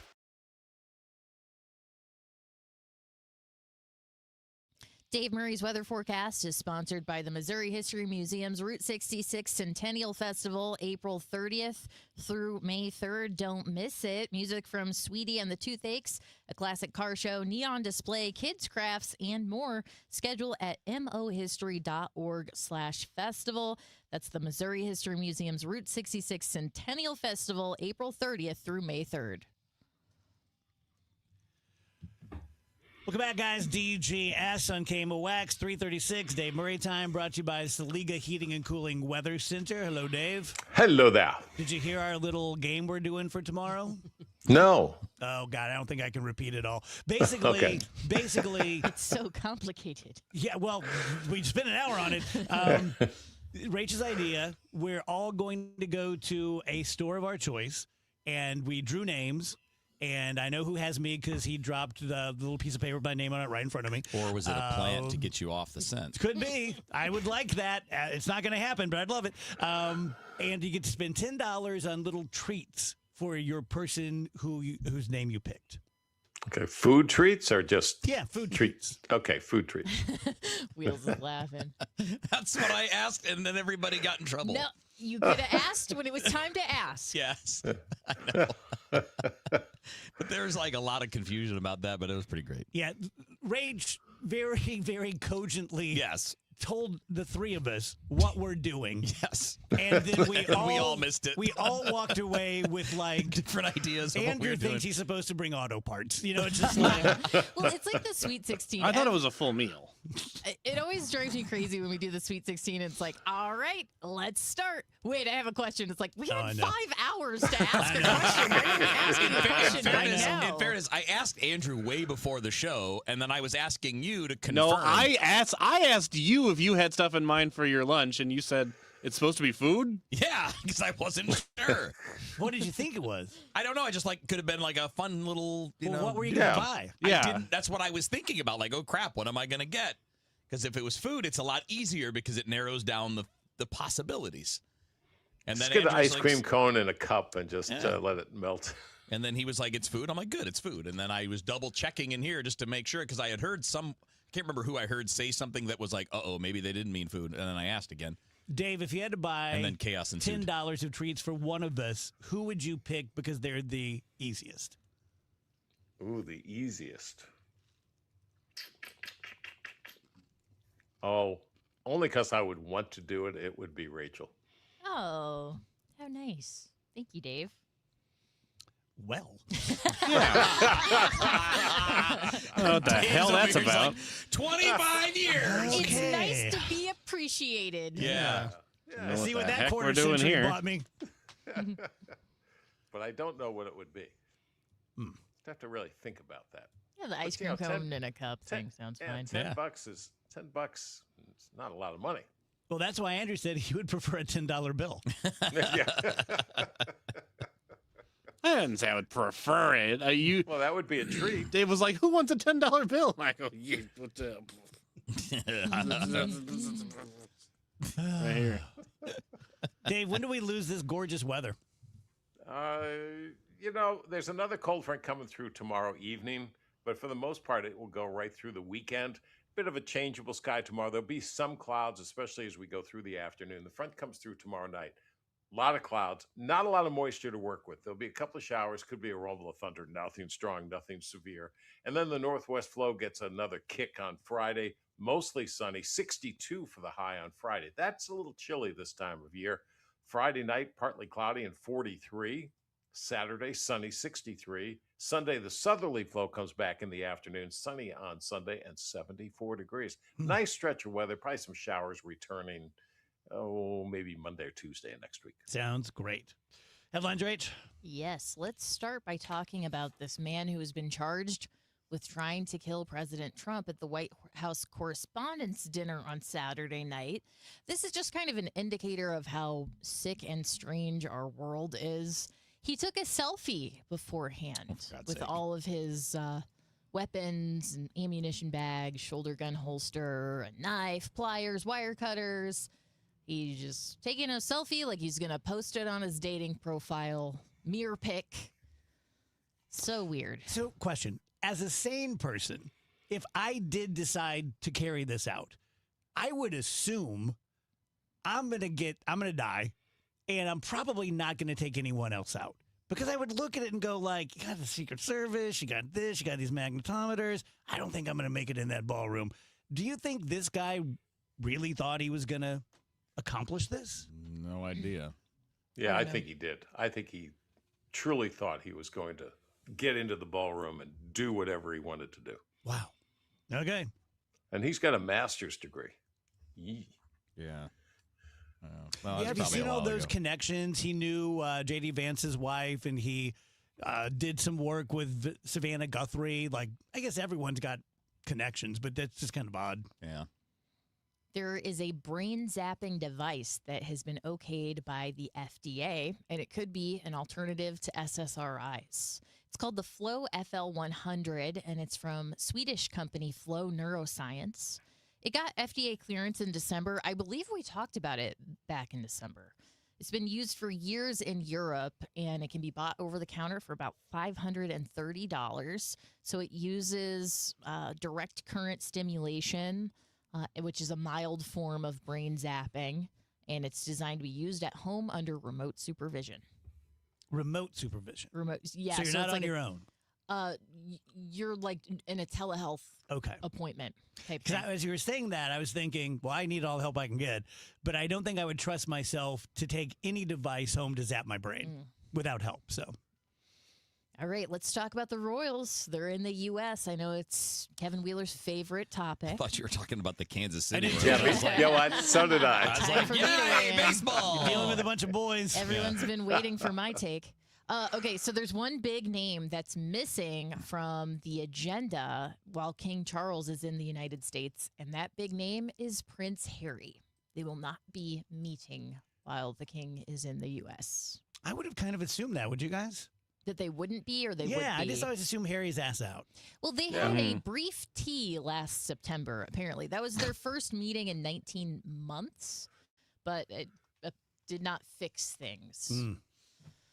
The president and the royals had a lavish state dinner last night. Here's some of the things that were served. A garden vegetable velouté. Probably saying that wrong. I've never even heard of it.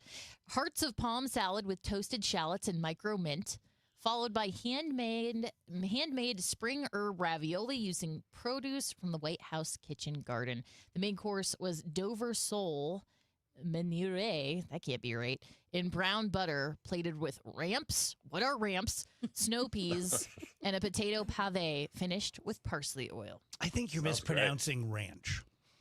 Ramp dressing? The hell is ramp dressing? Ramp dressing. Okay, what would you guys serve the king if you had to serve something to the king? And you only have $10. I think we should have served him McDonald's. He hates McDonald's. Did you know that? The king does? He's trying to get it banned. What? And apparently they had to go to President Trump and say, under no circumstances are you to serve McDonald's. You to should the have given king. him a Big Mac. That's the rumor, anyway. Yeah, they should have gotten him. They should have gotten him a big arch. It should have. It should be the quarter pounder because that's the Royale with cheese. Yeah.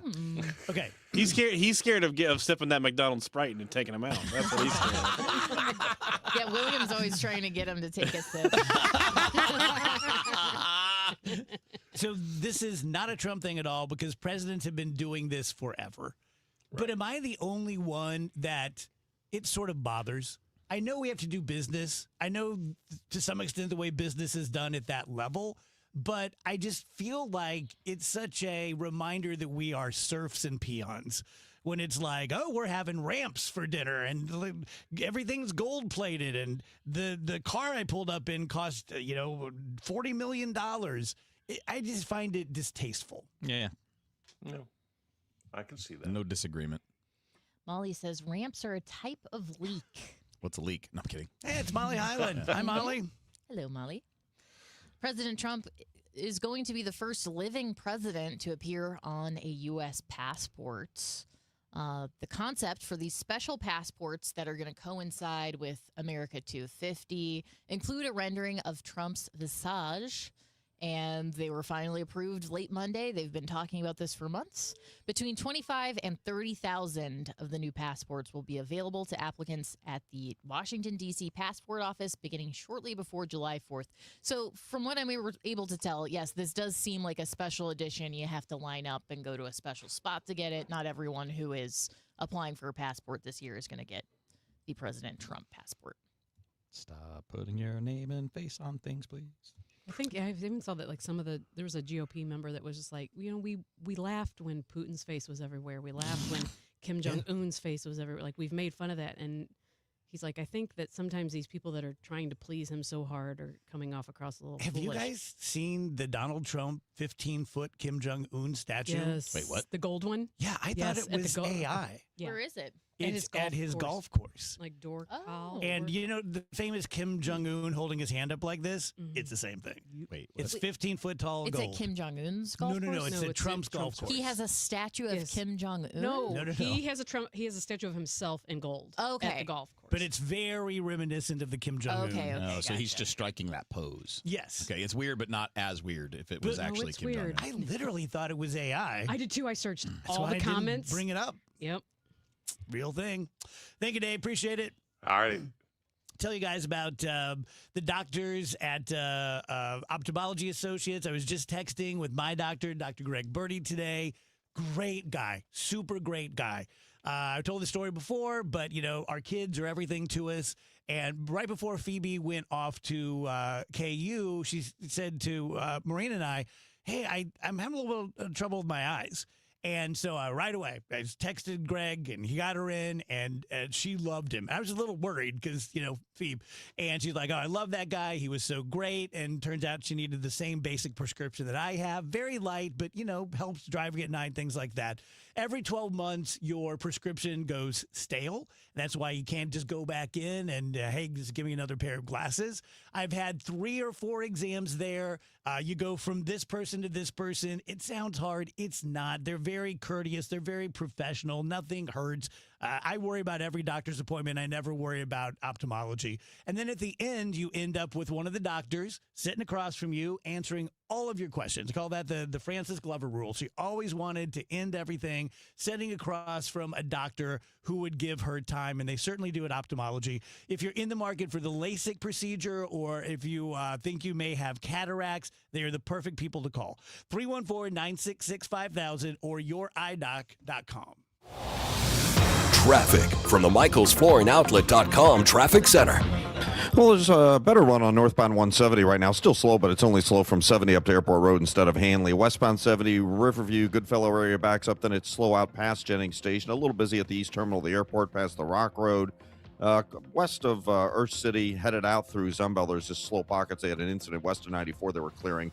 And then it's slow again from 79 out through Highway K. Westbound 64 from Kings Highway out through Bellevue, Big Bend, Spady out to Ballas, Clarkson to Topgolf. A little more of a backup approaching 364. So west of Winghaven, I guess we'll call it pockets, out to 70. Southbound 270 from 364 to 64 slow, and 44 most of the way to Gravois. South 170 bogs down at Delmar. Southbound 55 great out of the city, just a little slow around Highway Z. Southbound Telegraph, south of 255 down through Baumgartner looks pretty heavy downtown. Eastbound 70 getting onto westbound 44 is backed up from about Tucker. Eastbound 70 east of the Musial Veterans Bridge is jammed. 64 eastbound 111 to 157 is up bumper to bumper in spots, and southbound Route 3 jammed approaching Monsanto down to Queenie. I'm Roger Brand at the MichaelsFlooringOutlet.com Traffic Center. The new Haverty's Furniture Showroom is now open in Gravois Bluffs. Come visit us now. Ready to refresh your space with furniture that's built to last? The new Haverty's Furniture Showroom is now open in Fenton and Gravois Bluffs. Experience Haverty's regret-free guarantee for yourself and shop the latest in living rooms, bedrooms, and more. Visit Haverty's now in Gravois Bluffs. Get ready to laugh out loud, St. Louis. The outrageous Broadway hit Spam-A-Lot is riding into the fabulous Fox Theater May 5th through the 17th. From the twisted minds of Monty Python, this Tony Award-winning musical brings you killer rabbits, dancing knights, and non-stop hilarity. It's the legend of King Arthur like you've never seen it before. More information can be found at KMOX.com/events. Don't let tax refund worries hold you back. File now with TurboTax on Intuit Credit Karma. They'll find every credit and deduction to help you get every refund dollar you deserve, or your money back. Start filing today in the Credit Karma app. I'm Bob Burke, founder and chairman of Burke America Parts Group, a family of brands that includes RepairClinic.com, an appliance and HVAC parts solution company that's grown into an international brand. Before AmericanEagle.com, we partially launched a new technology platform developed by another firm. American Eagle helped take our technology to a whole new level with digital marketing, software development, and business insights into our key markets, appliances, HVAC, and outdoor power equipment, and did so both on time and on budget. AmericanEagle.com has the resources, experience, and talent needed to produce solutions. Our new technology platform, developed by AmericanEagle.com, has produced tremendous results with higher traffic, conversion, engagement, and online revenue. If you have any home repairs you need to take care of, check us out at repairclinic.com. If you need a world-class website or technology project, then I would highly recommend AmericanEagle.com. Call AmericanEagle.com at 773-NETWORK. That's AmericanEagle.com, 773-NETWORK. For all station contest rules, go to KMOX.com/rules.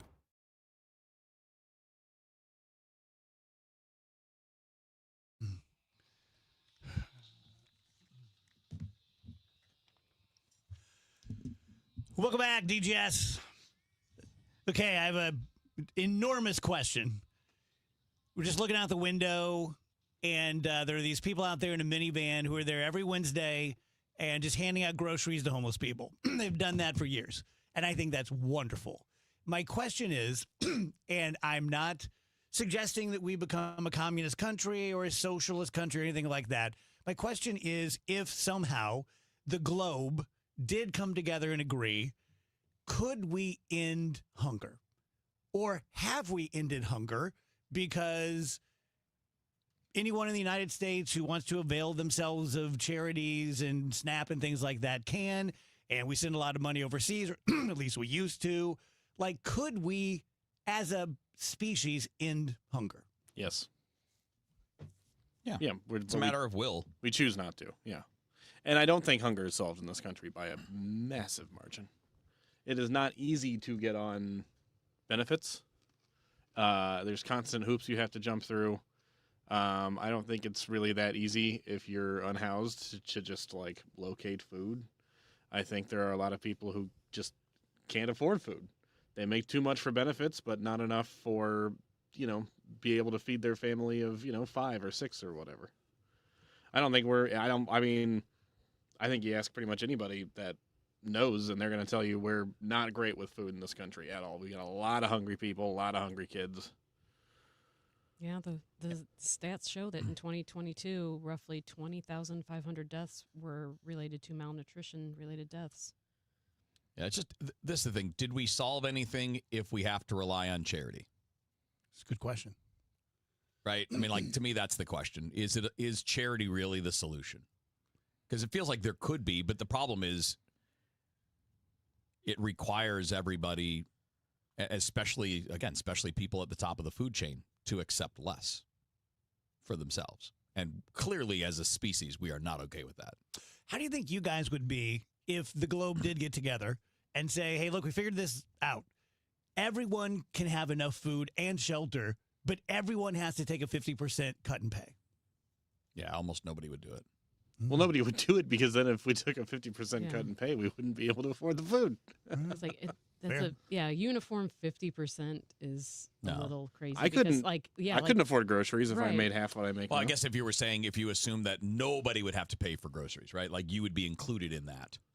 Well, then it's a different. It might be a different equation. That actually is. But a millionaire taking a 50% Yeah. pay cut compared to me is huge. Yeah, because it would be a different question because, I mean, there are a lot of people, I'm not far from that, where half of your pay does go into food. You know what I mean? So it's like, it's a little bit different of an equation, like you said. Did you show me that again? Okay. See, we're back to making we're Rachel's back. life miserable. We're totally back. Oh, we're boy. simpatico. Thank you, Janelle. Appreciate it. This week is your last week to get this current zero res flash sale deal. Yes, I said that correctly. So when I come back on Monday, I'm going to have a better deal for you, and I honestly don't know what it is. So I don't know if it's better. I don't know if it's worse, but I know what this week's deal is, and it's pretty good. You buy one room of carpet cleaning, and you get a room for free. So if you have 2, you're only paying for 1. You have 4, you're only paying for 2. A lot of my live clients seem to be doing this lately, like the kind of 50% off thing, and you can get that